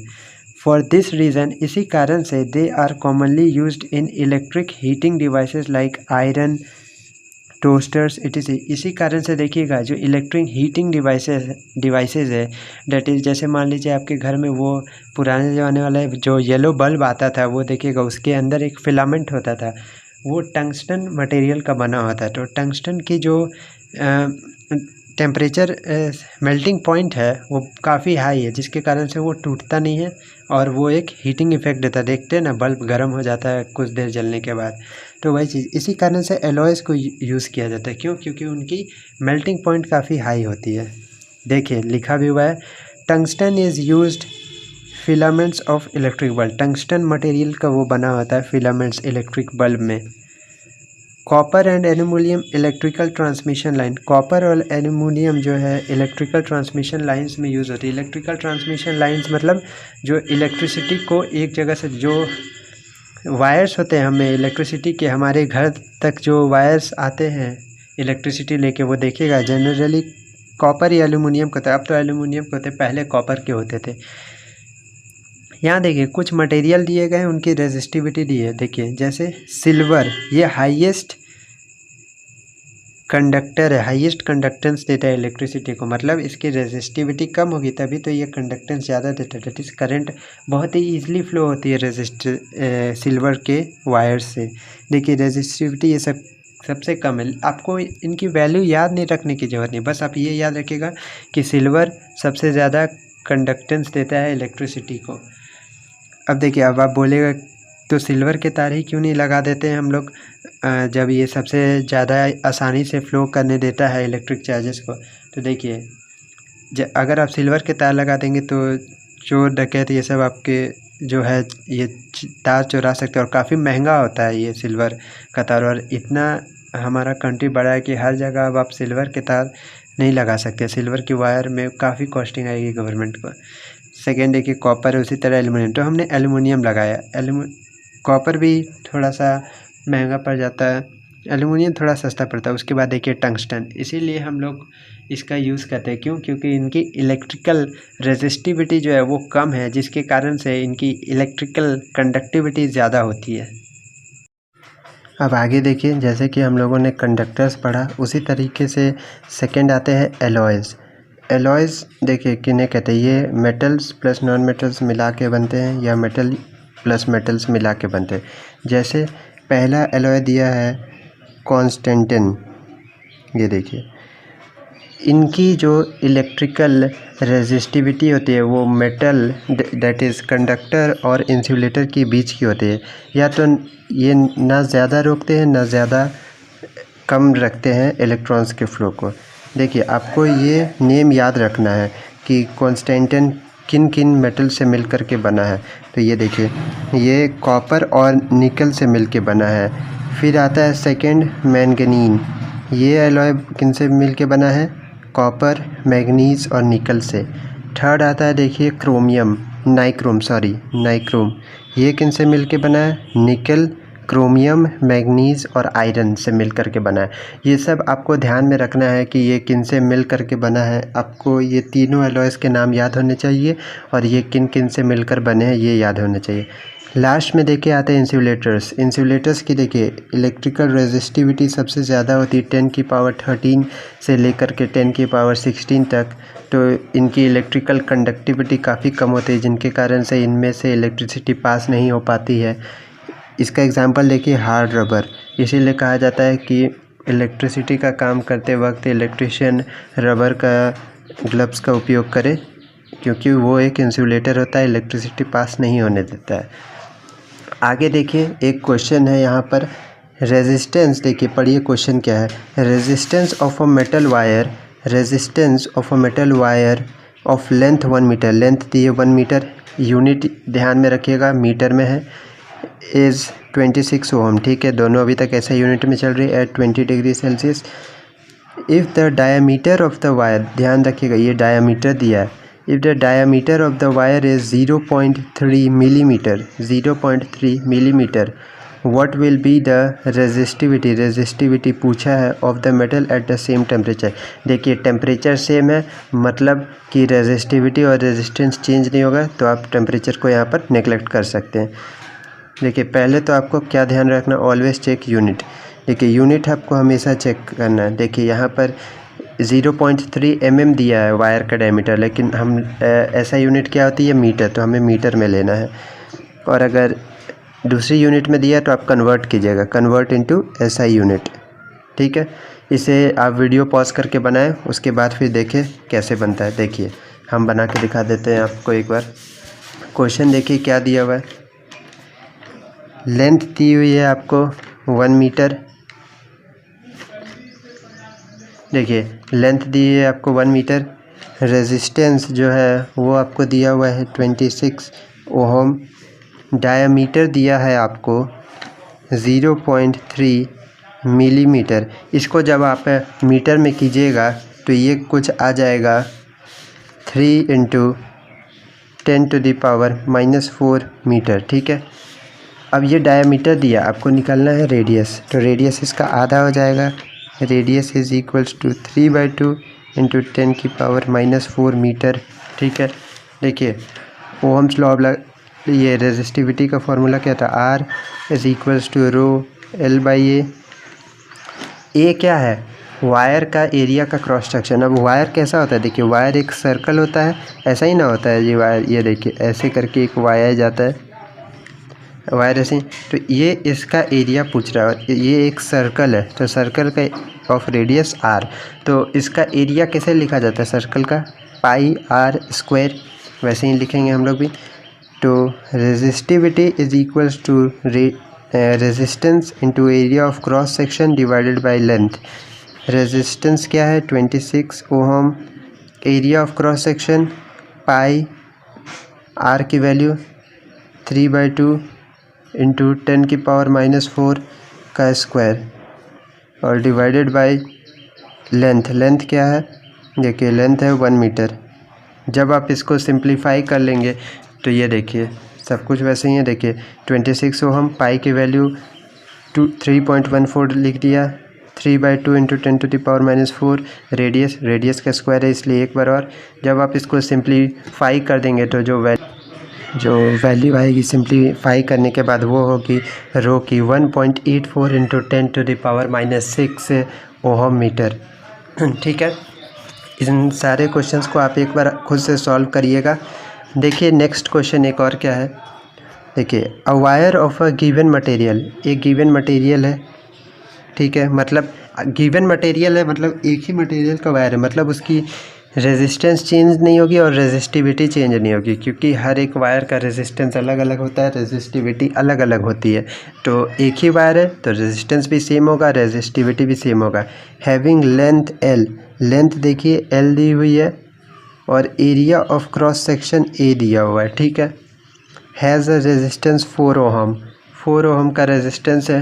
What would be the resistance of another wire of length of same material having length l/2। देखिए लेंथ को आधी कर दी गई, पहले लेंथ l थी, अब लेंथ l/2 कर दी। And area of cross section 2a, और एरिया को डबल कर दिया गया। तो पूछ रहा है कि रेजिस्टेंस में क्या फ़र्क आएगा। तो देखिए पहला वायर के लिए, देखिए फर्स्ट वायर के लिए हम लोगों ने रेजिस्टेंस का फॉर्मूला क्या पढ़ा है, R is equals to rho L by A.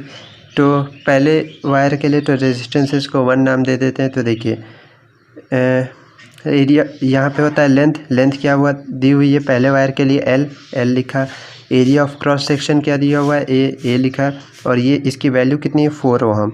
तो हम लिख सकते हैं 4 ohm is equals to rho L by A, ठीक है।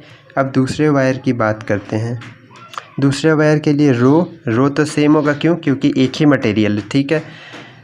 ये देखिए लेंथ क्या होगा, लेंथ आधी कर दी गई तो यहाँ पर हम लिख सकते हैं l/2 और एरिया को डबल कर दिया गया तो यहाँ 2a लिख सकते हैं।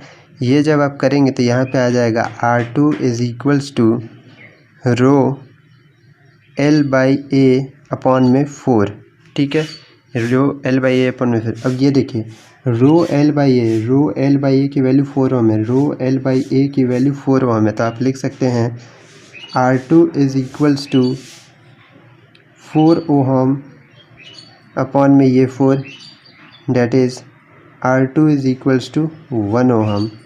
देखिए यहाँ पर भी वही चीज़ लिखा हुआ है। तो ये सब क्वेश्चंस आप एक बार खुद से पहले ट्राई करेंगे, उसके बाद सॉल्यूशन देखेंगे। जब भी वीडियो में क्वेश्चंस आए पहले वीडियो पॉज करें, उसके बाद सॉल्यूशन देखें, खुद से बनाएं। देखिए अब हम लोग पढ़ेंगे जो आगे बात हो रही थी कि सीरीज़ कॉम्बिनेशन और पैरेलल कॉम्बिनेशन क्या होते हैं, कैसे कनेक्ट किया जाता है, वो देखिए अब बात होगी। Resistance of a system of resistors, अगर सिस्टम ऑफ रेजिस्टर्स है मतलब 3-4 रेजिस्टर्स है तो उनके रेजिस्टेंस कितने होंगे। तो देखिए there are 2 methods of joining resistors together, एक है सीरीज़ एंड टू एंड और एक है parallel between 2 points many resistors, ठीक है। हम लोगों के पास 2 तरीके हैं रेजिस्टर्स को ज्वाइन करने के, एक तो सीरीज़ कॉम्बिनेशन है, रेजिस्टेंस को एंड टू एंड ज्वाइन कर दीजिए, या एक पैरेलल कॉम्बिनेशन है बिटवीन 2 पॉइंट्स मेनी रेजिस्टर्स दे दीजिए। इसका मतलब क्या होता है हम आपको समझाते हैं। देखिए रेजिस्टेंस का आप लोगों ने सिंबल पढ़ा था, कैसे रिप्रेजेंट किया, ऐसे ये देखिए जिगजैग लाइन, और ये हो गया एक रेजिस्टर। सीरीज़ कॉम्बिनेशन में क्या करना है, देखिए ये एक एंड इसका, ये दूसरा एंड इसका। सीरीज़ कॉम्बिनेशन में जो रेजिस्टेंस होता है उसको एंड टू एंड हम जोड़ देते हैं। ये एक रेजिस्टेंस खत्म हुआ, ये दूसरा रेजिस्टेंस जुड़ गया, ये तीसरा रेजिस्टेंस जुड़ गया, ऐसे, ठीक है। ये सीरीज़ में हो गए। पैरेलल क्या होता है, देखिए 2 पॉइंट है, 1 पॉइंट 2 पॉइंट, ये वायर है, ये वायर इधर बैटरी में जाके मिल गया होगा, इधर बैटरी में जाके कोई बल्ब ये सब में अटैच होगा। रेजिस्टेंस देखिए यहाँ क्या होगा, 2 पॉइंट है, मान लीजिए ये पॉइंट है ए, ये पॉइंट है बी, तो इनके बीच में काफ़ी सारे रेजिस्टेंस होंगे। देखिए एक रेजिस्टेंस ये पैरेलल, ये क्या बोल रहा है, बिटवीन 2 पॉइंट्स मेनी रेजिस्टर्स होते हैं। देखिए एक रेजिस्टर हुआ, इसी में ऐसे करके एक और रेजिस्टर जुड़ा हुआ होगा, इसी में ऐसे करके एक और रेजिस्टर जुड़ा हुआ होगा, ठीक है। तो देखिए जैसे जैसे कुछ अलग अलग रेजिस्टेंस जुड़े हुए होंगे, तो यहाँ पर देखिए ये आप किसी एक अगर डायरेक्शन में जाएंगे तो आपको एक ही रेजिस्टेंस मिलेगा। यहाँ देखिए अगर आप किसी एक डायरेक्शन में गए, या तो आप इधर से जाएंगे तो आपको तीनों रेजिस्टेंस एक साथ मिलेंगे, या आप इधर से आएंगे तो आपको तीनों रेजिस्टेंस एक साथ मिलेंगे। लेकिन इसमें ऐसा नहीं होगा। इसमें मान लीजिए आपने ये डायरेक्शन चूज़ किया तो आप एक बार में इसी रेजिस्टेंस पर जा सकते हैं, ये डायरेक्शन चूज़ किया तो इसी पे जा सकते हैं, और ये चूज़ किया तो इसी पे जा सकते हैं। यही बेसिकली डिफरेंस होता है सीरीज़ और पैरेलल कॉम्बिनेशन में। देखिए यहाँ पर हम आपको डायग्राम से भी बता दिए। देखिए रेजिस्टर्स इन सीरीज़, देखिए यहाँ पर ये बैटरी जुड़ी हुई है, ये पॉजिटिव टर्मिनल है बैटरी का, ये नेगेटिव टर्मिनल है। यहाँ पर की दिया हुआ है, अभी ये क्या है, क्लोज्ड है। क्लोज्ड है मतलब इसमें से करंट पास हो रहा है। उसके बाद ये देखिए यहाँ पर एम मीटर है, एम मीटर भी देखिए सीरीज़ में कनेक्ट होता है। सीरीज़ मतलब अब समझ आ गया ना, डायरेक्टली कनेक्ट होता है बैटरी से। ये गए, यहाँ पे देखिए आ गया मीटर, डायरेक्टली कनेक्ट होगा। यहाँ देखिए अब रेजिस्टेंस देखिए सारे सीरीज़ में, ये R1 रेजिस्टेंस का रेजिस्टर है, या R2 का, या R3 का। देखिए सारे रेजिस्टर्स सीरीज़ में, एक डायरेक्शन में आप जाएंगे तो ये तीनों रेजिस्टर्स को आप एक ही बार में पार कर सकते हैं, ठीक है। ये हो गया देखिए resistors in series, resistors in series. इसके बाद देखिए ये है रेजिस्टर्स इन पैरेलल। देखिए पैरेलल का सिंपल, आप यहाँ से गए एक्स और वाई पॉइंट के बीच में देखिए कितने रेजिस्टर्स हैं, 1 2 3, तीनों की रेजिस्टेंस अलग अलग है। देखिए एम मीटर सीरीज़ में कनेक्ट हुआ है, एक बार गए उसी डायरेक्शन में एम मीटर लगा। लेकिन देखिए आप ध्यान से देखिएगा दोनों में वोल्ट मीटर देखिए पैरेलल में लगा हुआ है। देखिए इस डायरेक्शन में आप आए तो आप बाकी किसी चीज़ में आप नहीं जा सकते हैं। लेकिन यहाँ पर भी देखिए वोल्ट मीटर पैरेलल में लगा है, इस डायरेक्शन में है तो अब आप इस डायरेक्शन में नहीं जा सकते, पूरा घूम के जाना होगा, ओके। ये हो गया रेजिस्टर्स इन पैरेलल। तो अब आपको सीरीज़ और पैरेलल में लगाना तो आता ही होगा।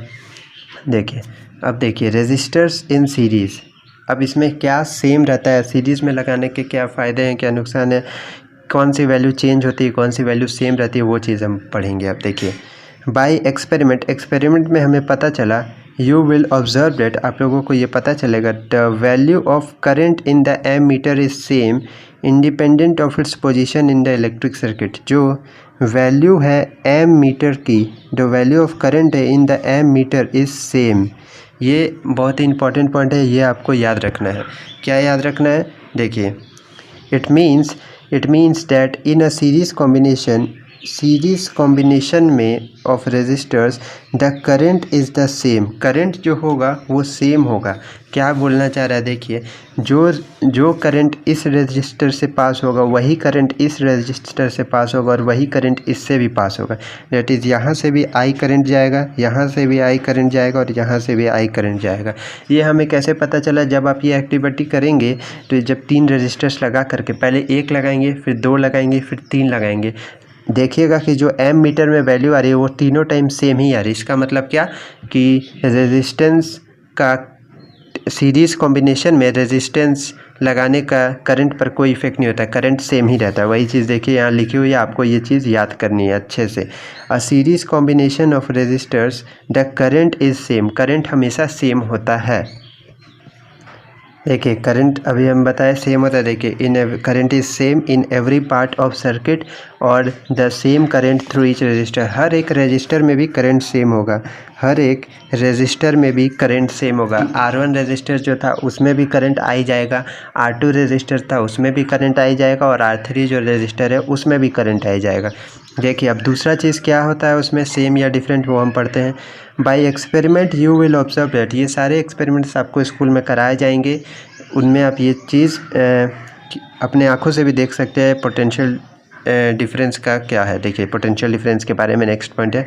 Bye experiment you will observe that the potential difference V is equal to the sum of the potential difference V1 V2 and V3।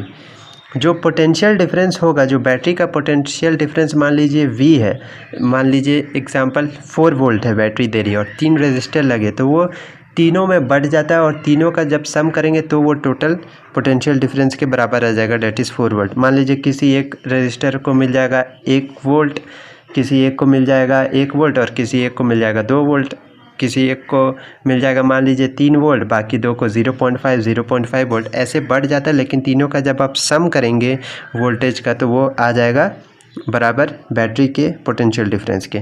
वही देखिए यहाँ लिखा है, that is the total potential difference across a combination of resistors in series is equal to the sum of potential difference across the individual resistors. देखिए जो potential difference V जो battery से निकला वो V1 plus V2 plus V3, मान लीजिए और भी रेजिस्टेंस लगे हुए तो V1 plus V2 V3 V4 V5 ऐसे जोड़ जोड़ के जो सारा पोटेंशियल डिफरेंस एक एक रेजिस्टर्स पे आप निकालेंगे वो आखिर में आएगा बराबर किसके, पोटेंशियल डिफरेंस ऑफ बैटरी के बराबर। ठीक है, अब देखिए V is equals to IR, ohm's law हमने पढ़ा है। ठीक है, अब लगाइए हर एक रजिस्टर पे। पहला रजिस्टर देखिए तो पहला में V1, देखिए V1 यहाँ 1 क्यों लिखा गया, क्योंकि पहला का पोटेंशियल डिफरेंस अलग होगा, दूसरा में पोटेंशियल डिफरेंस अलग होगा, तीसरा में अलग हो, इसलिए V1 is equals to IR1। I क्यों लिखा, I1 क्यों नहीं लिखा, क्योंकि I तीनों रेजिस्टेंसेज में सेम होंगे इसलिए I तीनों में सेम है। देखिए और R1 पहले का रेजिस्टेंस कुछ है, दूसरे का कुछ और है, तीसरे का कुछ और है, इसलिए V1 is equals to IR1। Similarly V2 is equals to IR2, similarly V3 is equals to IR3। जब आप तीनों को कंबाइन करेंगे तो V1 plus V2 plus V3 सम कर देंगे, V1 plus V2 plus V3 क्या देगा आपको, V देगा। Total potential difference is equals to V1 plus V2 plus V3। V1 की वैल्यू कितनी है, देखिए V1 की वैल्यू कितनी है, IR1, V2 IR2, V3 IR3, वही लिख दिया हमने, IR1 plus IR2 plus IR3 और V, ये जो टोटल पोटेंशियल डिफरेंस है ये किसके बराबर होगा, देखिए V is equals to IR होता है, तो I तो करंट सेम है इसलिए हमने लिखा I, और R रेजिस्टेंस है, तो रेजिस्टेंस तो यहाँ 3 लगे हुए ना, तो जो पूरे सर्किट का रेजिस्टेंस होगा वो तो एक इनका कॉम्बिनेशन होगा, तो इसलिए IRS लिखा है यहाँ पे। R मतलब रेजिस्टेंस और रेजिस्टेंस S का मतलब in series, resistance in series, इन सब का जो कॉम्बिनेशन आएगा वो होगा। तो देखिए I से I कॉमन लेके कट जाएगा और यहाँ पर आ जाएगा फॉर्मूला रेजिस्टेंस इन सीरीज़ का, RS is equal to R1 plus R2 plus R3। तो यहाँ से आपको क्या पता चला, देखिए several resistors joined in series the resistance of the combination में रेजिस्टेंस क्या होगा, resistance of the combination RS equals to the sum of their individual resistances R1 R2 and R3 and is does greater than any individual resistances. देखिए यहाँ पर क्या बता रहे, देखिए ये जो आपको यहाँ पर हमने दिखाया है, देखिए मान लीजिए ये है एक रेजिस्टेंस, दूसरा रेजिस्टेंस, तीसरा रेजिस्टेंस, ये ऐसे है, इसका R1 है, इसका R2 है, इसका R3 है, तो ये तीनों का रेजिस्टेंस अलग अलग है ना, तो हम एक ऐसा फार्मूला निकालेंगे, और ये सीरीज़ कनेक्शन में है तो हम एक ऐसा फार्मूला यूज़ करेंगे ताकि इन तीनों रेजिस्टेंस को हटा करके एक ऐसा रेजिस्टेंस लगा दिया जाए, एक ऐसा रेजिस्टेंस लगा दिया जाए जिनकी वैल्यू इन तीनों के बराबर हो। ठीक है, तो उसी की जगह हमने लिखा RS मतलब रेजिस्टेंस इन सीरीज़। तो फार्मूला क्या है हमारे पास, RS is equals to R1 plus R2 plus R3। जब भी सीरीज़ में रेजिस्टेंस लगे हो और उनकी जगह आपको एक रेजिस्टर लगाना है तो आप क्या करेंगे, तीनों रेजिस्टेंस का सम कर देंगे। जब आप सम करेंगे तो आप एक चीज़ देखेंगे जो आर एस आएगा रेजिस्टेंस जो ये रेजिस्टेंस जो पूरे सर्किट का आएगा वो आप देखिए ग्रेटर होगा किसी भी एक इंडिविजुअल रेजिस्टेंस से। ये बताते क्या बोल रहा है, मान लीजिए पहला रेजिस्टेंस है 1 ओहम का, दूसरा 2 ओहम का, तीसरा 3 ओहम का, ठीक है। तो इफेक्टिव रेजिस्टेंस क्या आएगा आर एस पूरे सर्किट का, देखिए सीरीज में तो 1 ohm plus 2 ohm plus 3 ohm that is 6 ohm. देखिए ये हर एक रेजिस्टेंस से बड़ा आया है कि नहीं, बड़ा आया है कि नहीं। देखिए 1 ओहम से 6 ओहम बड़ा होता है, 2 ओहम से 6 ओहम बड़ा होता है, 3 ओहम से 6 ओहम बड़ा होता है। तो वही चीज़ बोला है greater than any individual resistance. तो ये आपको अच्छे से ध्यान रखनी है, आपसे कभी ऑब्जेक्टिव में पूछ सकता है कि किसी का एक सर्किट है जिसमें कि अब यहाँ पर आगे देखिए we can replace the two components by a single resistor of 24 ohm. अब जो दो कंपोनेंट लगे हुए थे, एक जो इलेक्ट्रिक लैम्प था और एक जो रेजिस्टेंस था, उनको हम हटा करके एक सिंगल रेजिस्टर लगा सकते हैं वहाँ पर 24 ओहम का। तो इफ़ेक्टिव रेजिस्टेंस का मतलब यही होता है, जो आर एस हम लोग निकालते हैं दो रेजिस्टर्स का जो इफ़ेक्टिव रेजिस्टेंस निकालते हैं उसकी जगह उसका सिग्निफिकेंस यही है कि उनकी जगह पर हम एक रेजिस्टेंस फिर लगा सकते हैं। अब देखिए नेक्स्ट टॉपिक हमारे पास क्या स्टार्ट होगा, रेजिस्टर्स इन पैरेलल। अब पहले हमने सीरीज कॉम्बिनेशन पढ़ लिया, अब उसी तरीके से हम लोग रेजिस्टर्स इन पैरेलल पढ़ेंगे। तो by experiment it is observe that, experiment से हमें पता चला कि the total current I is equal to the sum of the separate currents through each branch of the combination. ये जब आप स्कूल में एक्सपेरिमेंट करेंगे तो आपको उसमें पता चल जाएगा कि जैसे कि सीरीज़ कॉम्बिनेशन में करंट सेम रहता था, पैरेलल कॉम्बिनेशन में जो करंट होता है वो बढ़ जाता है सारे रजिस्टर्स पर, और जो टोटल करंट होगा वो I1 plus I2 plus I3। I1 क्या है पहले रजिस्टर पर करंट, I2 क्या है दूसरे रजिस्टर पर करंट, और I3 क्या है तीसरे रजिस्टर पर करंट। तो सिमिलरली अब देखिए जो पूरे सर्किट का जो फार्मूला होता है I V is equals to I R, हमने पढ़ा है ओम्स लॉ से, तो वहाँ से आ जाएगा I is equals to V by resistance, V by resistance parallel में होता है। तो देखिए पहले रजिस्टर के लिए I one is equals to V by R one, V यहाँ पर से वी क्यों लिखा, क्योंकि ना पैरेलल कॉम्बिनेशन में पोटेंशियल डिफरेंस चेंज नहीं होता, सारे रजिस्टर्स में सेम पोटेंशियल डिफरेंस रहता है। तो I one is equals to V R one, I two is equals to V R two, और I three is equals to V R three. तो जब आप इन तीनों को ऐड कर दीजिएगा तो V one V by R one plus V by R two plus V by R three, I को इक्वेट किया हुआ, देखिए I is equals to V by R P, तो यहाँ वी बाई आर पी लिखा, I one I two I three, I total I किसके बराबर है, I is equals to I one plus I two plus I three. तो वही यहाँ पे लिखा आई की value V by R P, I one की वैल्यू, आई टू की वैल्यू, आई थ्री की वैल्यू, वी कॉमन लेके कट जाएगा, उससे ये फार्मूला आ जाएगा 1 by R P is equals to 1 upon R one by R one plus 1 by R two plus 1 by R three. तो resistance in parallel का ये फार्मूला हो जाता है, effective resistance in parallel combination का ये फार्मूला हो जाता है 1 बाई आर वन, रेसिप्रोकल करके ऐड कर दीजिएगा, ध्यान रखिएगा ये आंसर भी जो आएगा वो रेसिप्रोकल आएगा इफेक्टिव रेजिस्टेंस का, डायरेक्ट आरपी नहीं आएगा। आगे देखिए thus the reciprocal of the equivalent resistance, ये जो इक्विवेलेंट रेजिस्टेंस आया of a group of resistances joined in parallel में ज्वाइन करने के बाद ये जो इफेक्टिव रेजिस्टेंस आया is equal to the sum of the reciprocals of the individual resistance, वो इक्वल होगा सम रेसिप्रोकल का, इंडिविजुअल रेजिस्टेंस के रेसिप्रोकल का सम होगा। देखिए आर वन का रेसिप्रोकल किया और सम किया, फिर आर टू का रेसिप्रोकल करके सम किया, वैसे ही आर थ्री का रेसिप्रोकल करके सम किया। यहाँ पर देखिए यहाँ पर हमारे पास एक न्यूमेरिकल फिर से आ गया, आप वीडियो को पहले पॉज कीजिएगा, एक बार खुद से ट्राई कीजिए, उसके बाद सॉल्यूशन देखिएगा। देखिए यहाँ पर R1 रेजिस्टेंस 1 की वैल्यू दी हुई है 10 ओहम, रेजिस्टेंस 2 की वैल्यू दी हुई है 40 ओहम, और रेजिस्टेंस 3 की वैल्यू दी हुई है 30 ओहम। सिमिलरली रेजिस्टेंस 4 की वैल्यू दी है 20 ओहम, और रेजिस्टेंस 5 की वैल्यू दी है 60 ओहम। पोटेंशियल डिफरेंस दिया हुआ है 12 वोल्ट, और कैलकुलेट बोल रहा है टोटल रेजिस्टेंस इन सर्किट में कितना होगा और total current in the circuit कितना होगा, ये आपको डायग्राम दिया हुआ है, ठीक है। डायग्राम दिया हुआ R1 R2 R3 R4 R5। देखिए अब हम आपको इसका सॉल्यूशन एक बार करके भी दिखा देते हैं। देखिए यहाँ से आपको जैसे पता है, ये देखिए यहाँ पर डायग्राम हम आपको दिखा देते हैं। ये देखिए ये डायग्राम आपको दिख रहा होगा और यहाँ पर हम आपको सॉल्यूशन करके दिखा देते हैं।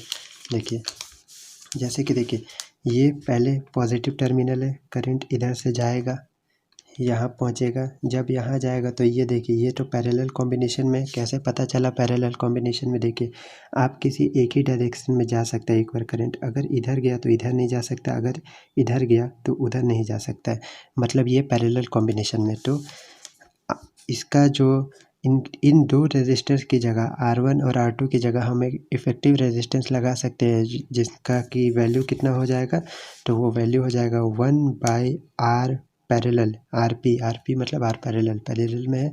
पैरेलल रेजिस्टेंस का यही फार्मूला था, दो रेजिस्टेंसेस है तो R1 प्लस 1/R2। यहाँ देखिए R1 R2 की वैल्यू क्या दी हुई है, R1 की वैल्यू है 10 ओहम, R2 की वैल्यू है 40 ओहम।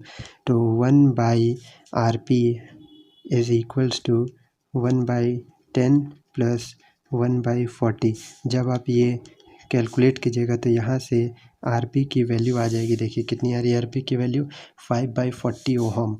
यहाँ से R डैश की वैल्यू कितनी है, 8 ओहम। तो ये आपकी आ जाएगी 8 ओहम। 8 ओहम आपकी आ जाएगी ये RP की वैल्यू। तो मतलब ये दो रेजिस्टेंस हटा के इनकी जगह पर आप एक 8 ओहम का रेजिस्टर लगा सकते। तो सर्किट देखिए उसके बाद सर्किट कुछ कैसा दिखने लगेगा, इस प्रकार का कुछ सर्किट दिखने लगेगा। ये देखिए वो दोनों रेजिस्टेंस हटा करके यहाँ पर एक 8 ओहम का रेजिस्टेंस लगा दिया गया। अब देखिए करंट यहाँ से जाएगा पॉजिटिव टर्मिनल से, इस रेजिस्टेंस को पास करेगा। देखिए करंट आया एमीटर को पास किया, उसके बाद इस रेजिस्टेंस को पास करेगा। तो ये एंड टू एंड जॉइन किया हुआ है रेजिस्टेंस। देखिए ये रेजिस्टेंस और ये रेजिस्टेंस, करंट जिस डायरेक्शन में जा रहा है दोनों रेजिस्टेंस में करंट एक ही डायरेक्शन से पास हो जाएगा। तो ये दोनों रेजिस्टेंस सीरीज़ में है। अब इनको हटाकर हम एक रेजिस्टर लगा सकते हैं। वो रेजिस्टर की वैल्यू कितनी होगी, तो देखिए ये दोनों क्योंकि ये दोनों सीरीज़ में हैं तो हम लोग लिखेंगे RS इज़ इक्वल्स टू, ये 8 ओहम का रेजिस्टेंस है, ये 10 ओहम का रेजिस्टेंस है, तो 8 plus 10 ohm that comes out to be 18 ohm. देखिए तो यहाँ पर 18 ओहम का रेजिस्टेंस आ जाएगा। देखिए R plus R dash is equals to 18 ohm. तो 18 ओहम का रेजिस्टेंस आ गया, मतलब यहाँ पर अब हम एक 18 ओहम का रेजिस्टेंस, पूरा सर्किट ये कंप्लीट हो गया। एक 18 ओहम का रेजिस्टेंस बैटरी एमीटर की पूरा कंप्लीट हो गया। तो देखिए पहले पार्ट का आपका आंसर आ गया। पहला पार्ट में क्या निकालना था, टोटल रेजिस्टेंस निकालना था इन द सर्किट। तो आ गया कितना, 18 ओहम। ये total resistance in the circuit आ चुका है। अब इसके बाद आपको क्या निकालना था, देखिए सेकेंड पार्ट में आपको क्या निकालने के लिए बोला गया है, total current in the circuit. अब देखिए हमने फॉर्मूला पढ़ा क्या, V is equals to IR। R ये क्या है, टोटल रेजिस्टेंस कितना है, करंट हमें टोटल निकालने के लिए बोला, तो I is equals to V/R total आ जाएगा। पोटेंशियल डिफरेंस देखिए क्वेश्चन में कितना दिया हुआ है, 12 वोल्ट। यहाँ वैल्यू पुट कीजिए, 12 वोल्ट। रेजिस्टेंस अभी हमने निकाला, इफेक्टिव रेजिस्टेंस पूरे सर्किट का कितना था, 18 ओहम। 18 ओहम 12/18 जब आप कीजिएगा तो ये आ जाएगा 0.67 एम्पियर। ये देखिए यहाँ पर आपको आंसर भी मिल जाएगा 0.67 एम्पियर। तो ऐसे ही आप देखिए कि क्या किया हमने इस क्वेश्चन में, आपको पहले आइडेंटिफाई करना है कि कौन कौन से रेजिस्टेंसेस सीरीज़ में और कौन कौन से पैरेलल में। देखिए जैसे ये दोनों पैरेलल थे, इनको हटा के हमने एक रेजिस्टेंस लगाया 8 ओहम का।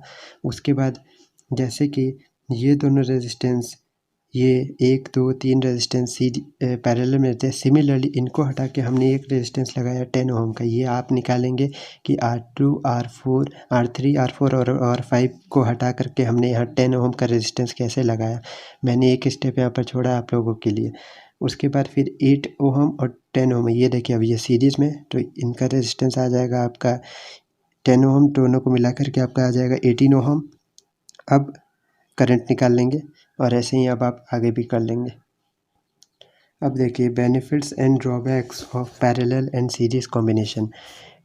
जो रेजिस्टेंस और हम लोग घर में जो वायर्स कनेक्ट करते हैं उनको सीरीज़ और पैरेलल में कनेक्ट करने के क्या फ़ायदे और क्या नुकसान है। तो देखिए in a series circuit the current is constant. Series circuit में हम आपको पहले भी बता चुके, सीरीज़ सर्किट जो होता है उसमें करंट कांस्टेंट होता है, करंट हर एक रेजिस्टेंस में सेम होता है। Thus, it is obviously impractical to connect an electrical bulb and electrical heater in series because they need currents of widely different values. तो देखिए, जैसा कि करंट सब में सेम होता है, तो अगर आप एक इलेक्ट्रिक बल्ब और एक इलेक्ट्रिक हीटर के कनेक्शन को सीरीज़ कॉम्बिनेशन से अगर जोड़ देंगे तो क्या होगा, देखिए करंट तो वो सेम पास करेगा, लेकिन आप देखेंगे कि जो इलेक्ट्रिक बल्ब जब आप खरीदेंगे तो उस पर देखिएगा लिखा होगा उसमें कुछ और करंट चाहिए। मान लीजिए इसको 1 एम्पेयर का करंट चाहिए और इलेक्ट्रिक हीटर को 2 एम्पेयर का करंट चाहिए, तो ये सही से फंक्शन नहीं करेंगे। क्यों? क्योंकि ये मान लीजिए 2 एम्पेयर का करंट देगा, तो इलेक्ट्रिक हीटर तो आपका सही फंक्शन करेगा, लेकिन जो इलेक्ट्रिक बल्ब है उसमें ज़्यादा करंट मिल जाएगा जिसके कारण वो फ्यूज़ हो सकता है। इसलिए सीरीज़ सर्किट में हम घर के जो अप्लायंसेस होते हैं उनको कनेक्ट नहीं करते हैं। ये इसका ड्रॉबैक है सीरीज़ कॉम्बिनेशन का। दूसरा देखिए, when one component fails the circuit is broken and none of the component work. देखिए सीरीज़ कॉम्बिनेशन में क्या है, अगर एक कंपोनेंट फेल होता है तो none of the component work, कोई भी कंपोनेंट वर्क नहीं करता। ये क्या बोल रहा है, देखिए मान लीजिए ये सीरीज़ कॉम्बिनेशन है, ये देखिए सीरीज़ कॉम्बिनेशन ऐसे ही होता है। पहले आप मान लीजिए सीरीज़ में एक बल्ब जोड़ा, 2 बल्ब जोड़ा, यहाँ पर एक मान लीजिए आपने फ़ैन जोड़ दिया, ये फ़ैन जोड़ दिया एक, ऐसे करके ये बैटरी से यहाँ पर कनेक्ट है। मान लीजिए जैसे ही मान लीजिए अगर ये ख़राब इधर से करंट आ रहा है पॉजिटिव टर्मिनल से, मान लीजिए ये बल्ब ख़राब हो गया, तो ये बल्ब तो जलते रहेगा, ये बल्ब तो ग्लो करेगा, लेकिन ये बल्ब ख़राब हो गया तो आपका पंखा भी ख़राब हो जाएगा, क्योंकि जब यहाँ पर ही करंट नहीं पहुँचा तो पंखे तक करंट कैसे पहुँचेगा। ठीक है, तो इसका ये वही बता रहा है, when one component fails the circuit is broken and none of the component works. अगर एक कंपोनेंट भी फेल हो जाता है, ख़राब हो जाता है, तो बाकी आगे के सारे कंपोनेंट भी चलने बंद हो जाएंगे। जैसा कि देखिए एग्जाम्पल भी दिया हुआ है, in marriage celebrations you might have seen the electrician spending lot of time in trouble locating and replacing dead bulb each has the tested to find which has fused or gone.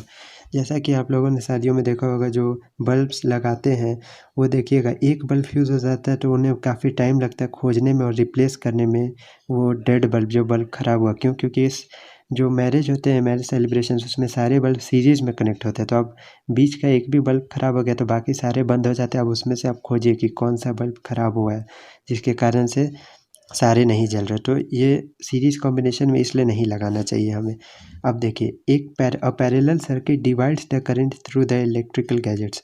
वहीं जो parallel circuit होता है, ये हम आपको बता चुके हैं, पैरेलल सर्किट में करंट डिवाइड हो जाता है, divides the current through the electrical gadgets. The total resistance in a parallel circuit is decreased. Parallel circuit में जो टोटल रेजिस्टेंस होता है वो डिक्रीज़ होता है। क्यों? देखिए इफ़ सीरीज़ कॉम्बिनेशन में मान लीजिए एक है 1 ओम का रेजिस्टेंस, दूसरा 2 ओम का, तो इफेक्टिव रेजिस्टेंस कितना आ जाएगा, 3 ओम का। तो देखिए रेजिस्टेंस बढ़ गया मतलब करंट घट जाएगा। लेकिन वहीं पैरेलल रेजिस्टेंस, जो पैरेलल कॉम्बिनेशन होता है उसमें रेजिस्टेंस घट जाता है जिससे कि करंट बढ़ जाता है, जो कि हमारे लिए अच्छा है। This is helpful when each gadget has different resistance and require different current to operate properly. इसलिए हम लोग घर के सारे अप्लायंसेस को पैरेलल कॉम्बिनेशन में लगाते हैं। क्यों? क्योंकि सब अलग अलग करंट पर ऑपरेट करते हैं और पैरेलल कॉम्बिनेशन में करंट डिवाइड हो जाता है जिसके कारण से सारे गैजेट्स काम कर पाते हैं। अब देखिए, अब जो नेक्स्ट टॉपिक है हमारे पास वो है heating effect of electric current. जैसे जो करंट फ्लो करता है तो वो हीट भी प्रोड्यूस करता है। वही देखिए बता रहे थे, energy that we get from cell और battery, where does it go. जो एनर्जी हमें बैटरी और सेल से मिलती है, जो पोटेंशियल डिफरेंस मिलता है, वो कहाँ जाता है। A part of the source energy in maintaining the current. तो कुछ एनर्जी जो है वो करंट मेंटेन करने में जाता है, कुछ करंट बनाने में चल जाता है। May be consumed into useful work and rest of the source energy may be expanded in heat. जो रेस्ट एनर्जी बच जाती है, rest of the source energy मतलब सोर्स क्या है, बैटरी है, उसकी जो कुछ एनर्जी तो करंट बनाने में जाती है और कुछ एनर्जी हीट में चली जाती है, to raise the temperature of gadget. Example fan, देखिए फ़ैन में जो फ़ैन को जो एनर्जी मिलती है उससे वो 2 काम करता है। पहला तो रोटेट करता है, तो वर्क किया, तो जो करंट मिला उससे वो वर्क किया रोटेट करने का, और दूसरा हीट हो जाता है। कुछ देर बाद देखिएगा फ़ैन आप ज़्यादा देर चला दीजिएगा तो वो हीट भी हो जाता है। तो जो बैटरी की एनर्जी होती है उससे दो काम होते हैं, एक तो करंट बनता है और दूसरा हीट बनता है। आगे देखिए, if the electrical circuit is purely resistive, that is a configuration of resistors only connected to a battery, the source energy continuously gets dissipated entirely in the form of heat. अब देखिए, अगर कोई circuit है जो purely resistive है, उसका resistance बहुत ज़्यादा है, तो रेजिस्टेंस ज़्यादा है तो करंट कम बनेगा, और करंट कम बनेगा तो हीट ज़्यादा बनने लगेगा, क्योंकि दो ही चीज़ बनता है, एक करंट एक हीट। अब करंट कम बन रहा है तो हीट ज़्यादा बनेगा। तो देखिए, continuously gets dissipated entirely in the form of heat. जो बैटरी का एनर्जी होगा वो कंटिन्यूसली सिर्फ हीट बनाएगा। This is known as heating effect of electric current. इसी को heating effect of electric current कहा जाता है। Heating effect of electric current किसे कहेंगे? जब एक प्योरली रेजिस्टिव सर्किट हो जिसमें कि बैटरी अपना एनर्जी दे और वो एनर्जी सिर्फ हीट में कन्वर्ट हो, उसको हम लोग कहेंगे heating effect of electric current. This effect is utilised in devices such as electric heater, electric iron. Electric heater और इलेक्ट्रिक आयरन में इसका यूज़ होता है, heating effect of electric current. क्यों कि इसमें देखिए, इसमें आपको करंट काफ़ी कम चाहिए और हीट ज़्यादा चाहिए। हीट ही से ना आप इलेक्ट्रिक हीटर का काम होता है, इलेक्ट्रिक आयरन का काम होता है। तो इसमें रेजिस्टेंस इनके काफ़ी हाई होते हैं, जिन कारण से जो करंट बनता है वो कम बनता है और हीट ज़्यादा बनने लगती है। आगे देखिए, करंट को हम लोग डिनोट करते हैं आई से, रेजिस्टर ऑफ रेजिस्टेंस आर को हम लोग आर से डिनोट किया, पोटेंशियल डिफरेंस को वी से डिनोट किया। Let T be the time during which a charge Q flows across. मान लीजिए टी टाइम में क्यू चार्ज फ्लो करता है, ठीक है। तो the work done in moving the charge Q through potential difference V is V Q. तो जो वर्क डन होता है, ये याद रखिएगा, वर्क डन एक चार्ज क्यू को पोटेंशियल डिफरेंस वी से मूव करने में वी क्यू वर्क डन किया जाता है, work done. The source must supply energy equal to V Q in time T. तो जो सोर्स है, जो बैटरी है, उसको वी क्यू एनर्जी सप्लाई करनी होगी टाइम टी में। Hence the power input to the circuit by the source is P is equals to V Q by T. P is equals to V Q by T. देखिए, power क्या होता है? Power होता है work done upon time taken. तो work हमारे पास कितना है? V Q. तो वी क्यू लिखा अपॉन टाइम टेकन टी। तो क्यू बाई टी क्या होता है? चार्ज। क्यू चार्ज है, टी टाइम है, क्यू बाई टी क्या होता है? करंट होता है। तो पावर का दो फार्मूला हमारे पास आ गया, एक हो गया वी क्यू बाई टी और एक हो गया वी आई। जब आपको चार्ज के टर्म में दे तो पावर निकालें तो आप ये फार्मूला लगाएंगे, और जब करंट के टर्म में दे तो आप ये फार्मूला लगाएंगे। अब आगे देखिए, the energy supplied to the circuit by the source in time T is power into time, और पावर को हम लोग लिख सकते हैं वी आई इंटू टी। तो एनर्जी का फॉर्मूला क्या होता है? एनर्जी का फॉर्मूला होता है पावर इंटू टाइम। तो देखिए, एनर्जी सर्किट में कितना सप्लाई किया तो पावर इंटू टाइम, पावर का फॉर्मूला होता है वी आई इंटू टाइम। हो गया। अब आगे देखिए, the energy gets dissipated in the resistor as heat. ये हम आपको आगे भी बता चुके, रेजिस्टेंस ज़्यादा होगा तो हीट ज़्यादा बनेगी। Thus for a steady current I, the amount of heat produced in time t।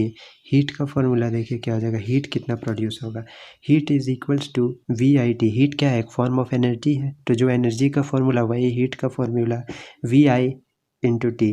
अब देखिए, हमने ओहम्स लॉ में पढ़ा है V is equals to I R, तो यहाँ से वी को रिप्लेस कर दीजिए आई आर से, तो हीट का एक और फॉर्मूला आ जाएगा, heat is equals to I square R T.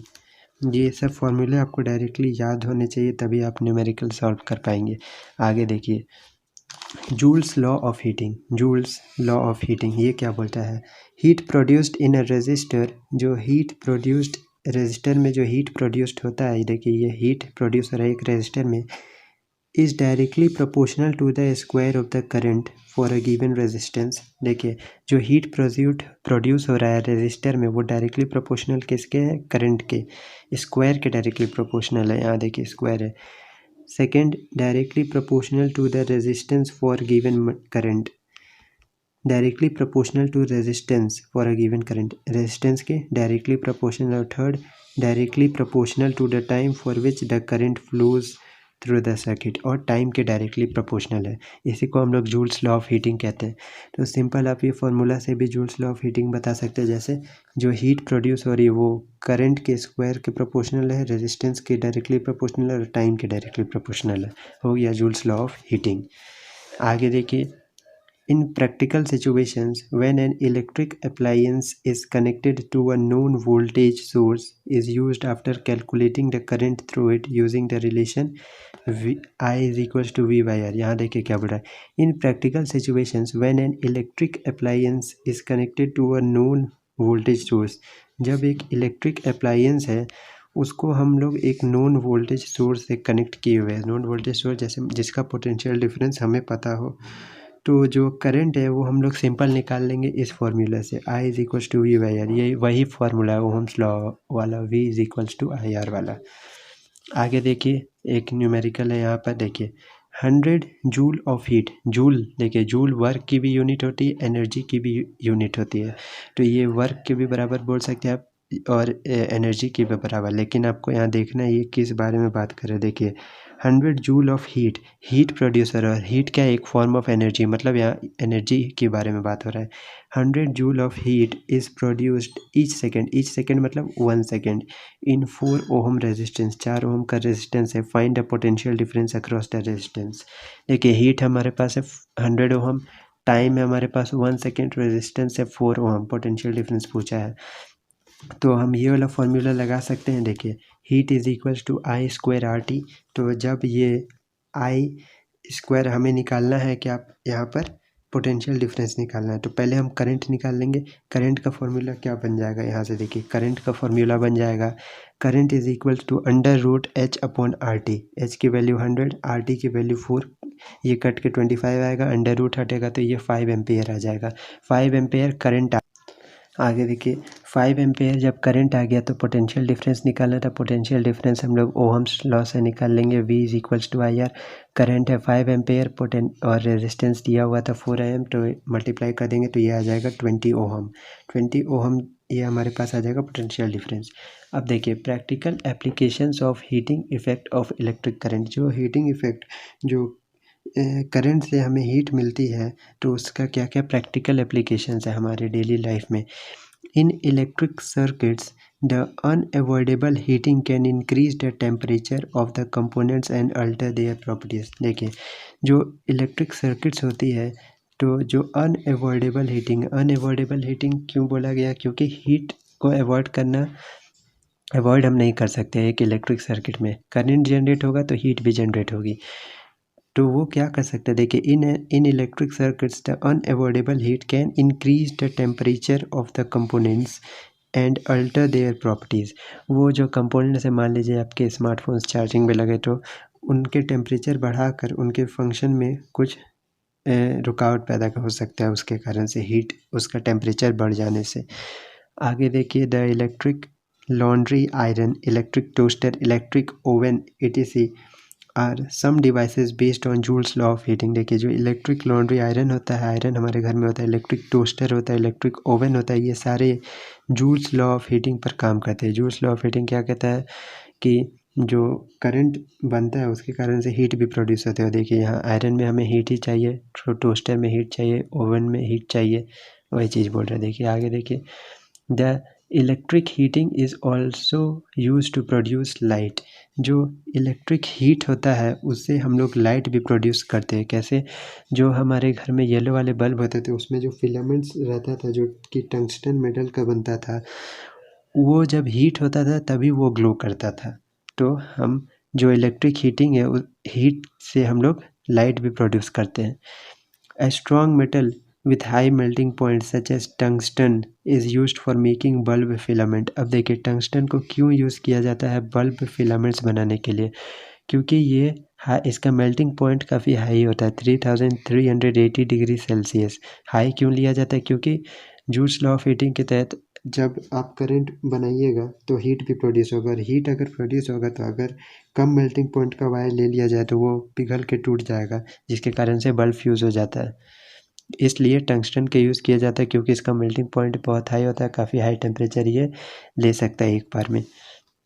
The bulb are usually filled with chemically inactive nitrogen and argon gases to prolong the life of filaments।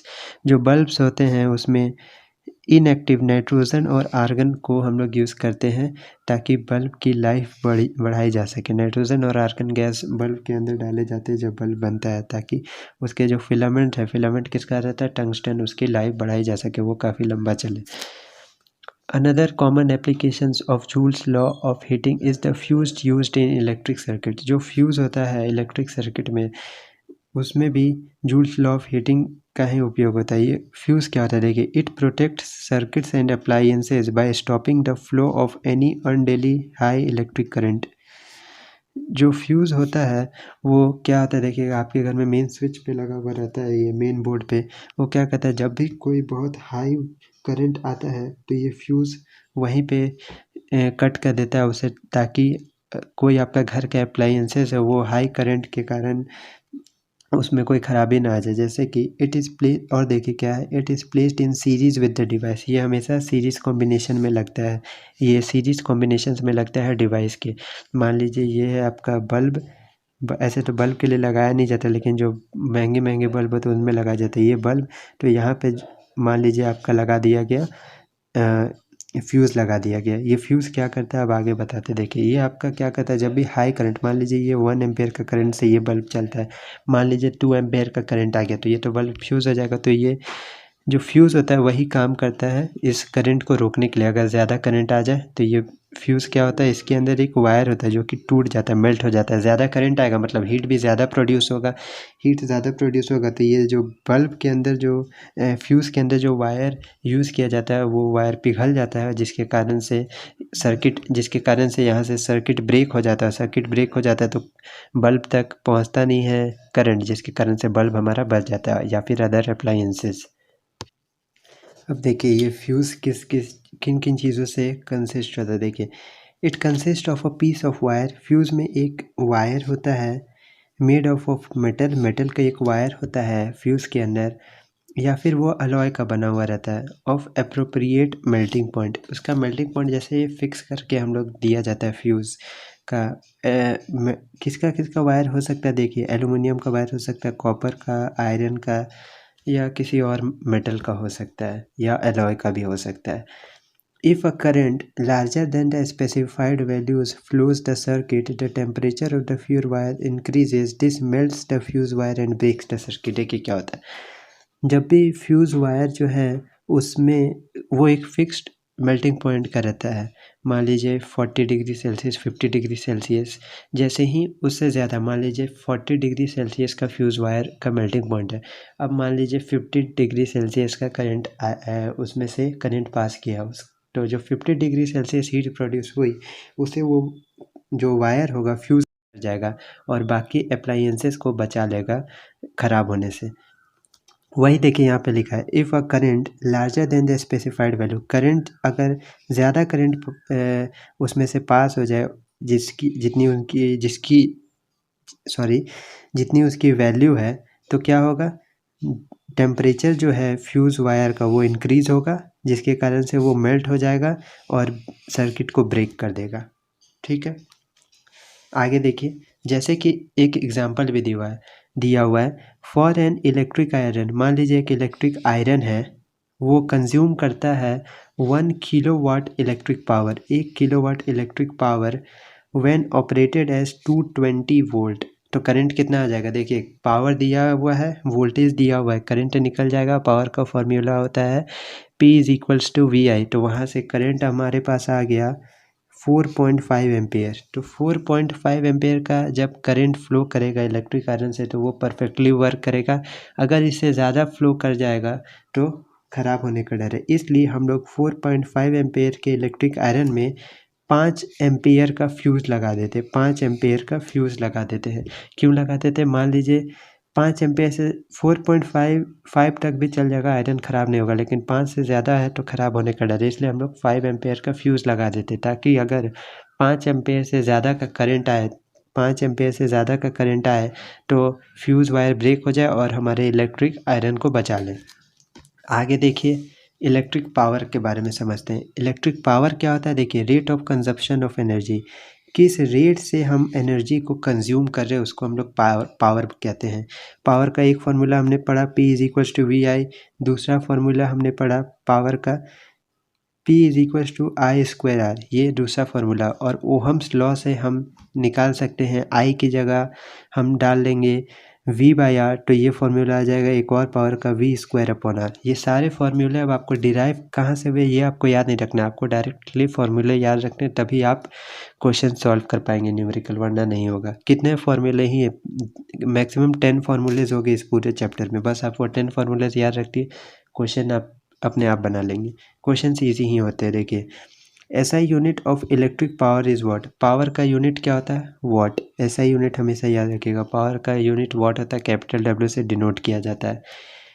अब देखिए 1 वाट सिंपल, जैसे पहले भी हमने निकाला था 1 एम्पियर का डेफिनेशन, 1 वोल्ट का डेफिनेशन, वैसे ही 1 वाट का डेफिनेशन देखिए क्या होगा। 1 वाट का definition, it is the power consumed by a device that carries 1 ampere current when operated at a potential difference of 1 volt।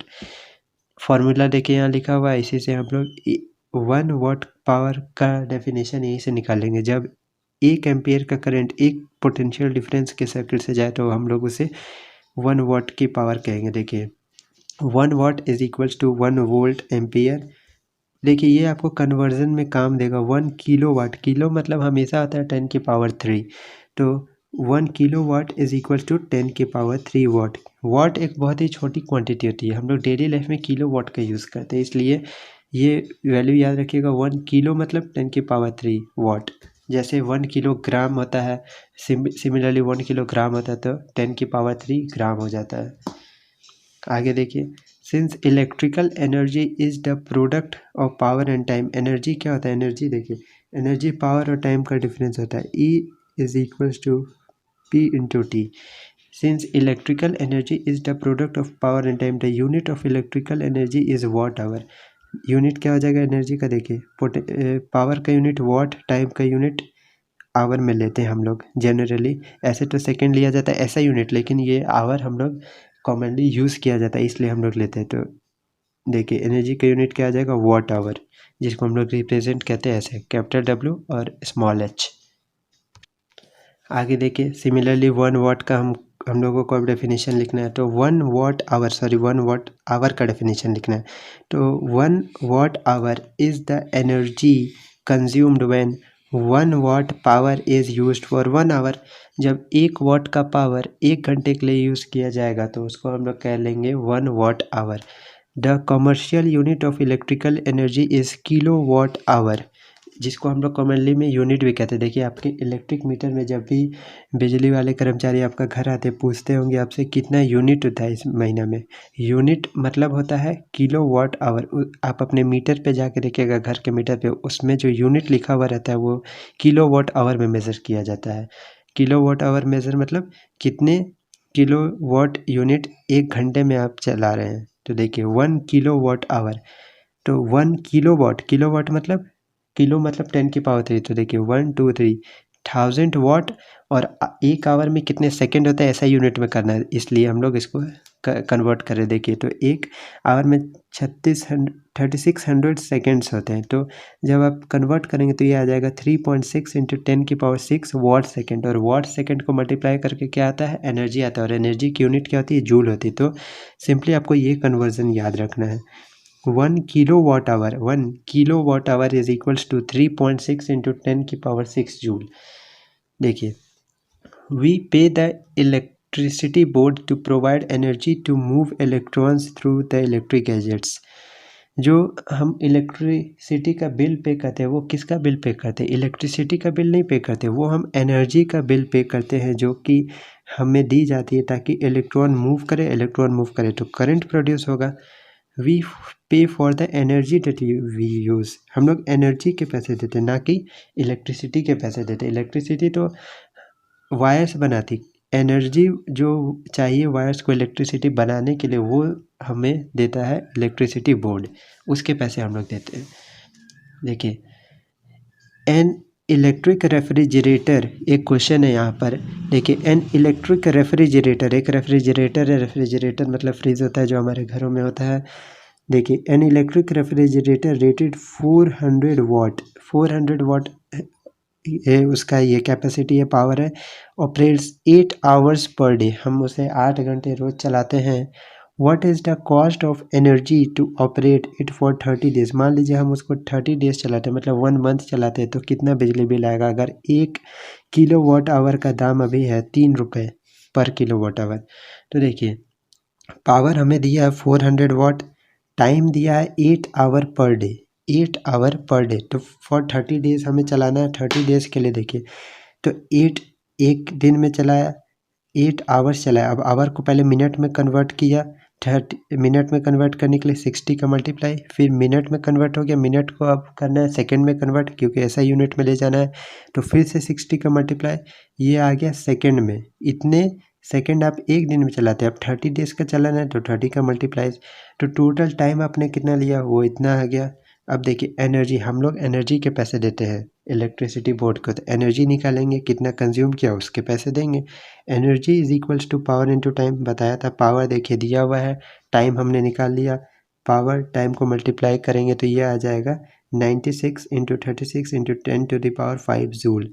अब देखिए जूल आया, जूल को हम पहले किलो वाट आवर में करेंगे, क्योंकि 3 रुपीज़ कॉस्ट है 1 किलो वाट आवर बिजली की, 3 रुपीज़ कॉस्ट है 1 किलो वाट आवर। तब हम देखेंगे कि इतने जूल चलाए मतलब कितने किलो वाट आवर चलाए, तो देखिए अभी हमने यहाँ पे फॉर्मूला पढ़ा है 1 kilo watt hour is equals to 3.6 into 10⁶ joule, तो वैसे ही इतने जूल उठे, तो अब हम इसको 3.6 इंटू 10⁶ से डिवाइड कर देंगे, तो ये हमारे पास आ जाएगा 96 kilo watt hour. 96 kilo watt hour मतलब हमने इस्तेमाल किया एनर्जी। अब 1 किलो वाट आवर के कितने रुपीज़ है 3, तो टोटल रुपीज़ हमारे पास कितने आ गए 288 रुपीज़ आ गए। So now your chapter is finished and now you can attempt all your NCERT questions by your own। जैसा कि पहला चैप्टर हमने आपको दिया था पीरियोडिक क्लासिफिकेशन ऑफ एलिमेंट्स में, ये दूसरा चैप्टर है साइंस का इलेक्ट्रिसिटी। इसके बाद हम एक तीसरा चैप्टर डालेंगे, वो चैप्टर होगा आपका मैग्नेटिक इफेक्ट ऑफ करेंट्स पर। इस चैप्टर में अगर आपको कोई भी डाउट होगा तो आप कमेंट सेक्शन में कमेंट कर सकते हैं। ये चैप्टर आपका बेसिकली फार्मूला बेस्ड है, अगर आपको फार्मूला याद होंगे तो आप क्वेश्चंस बना पाएंगे, वरना इसमें आपको दिक्कत आ सकती है। तो थैंक यू और पढ़ाई करते रहें।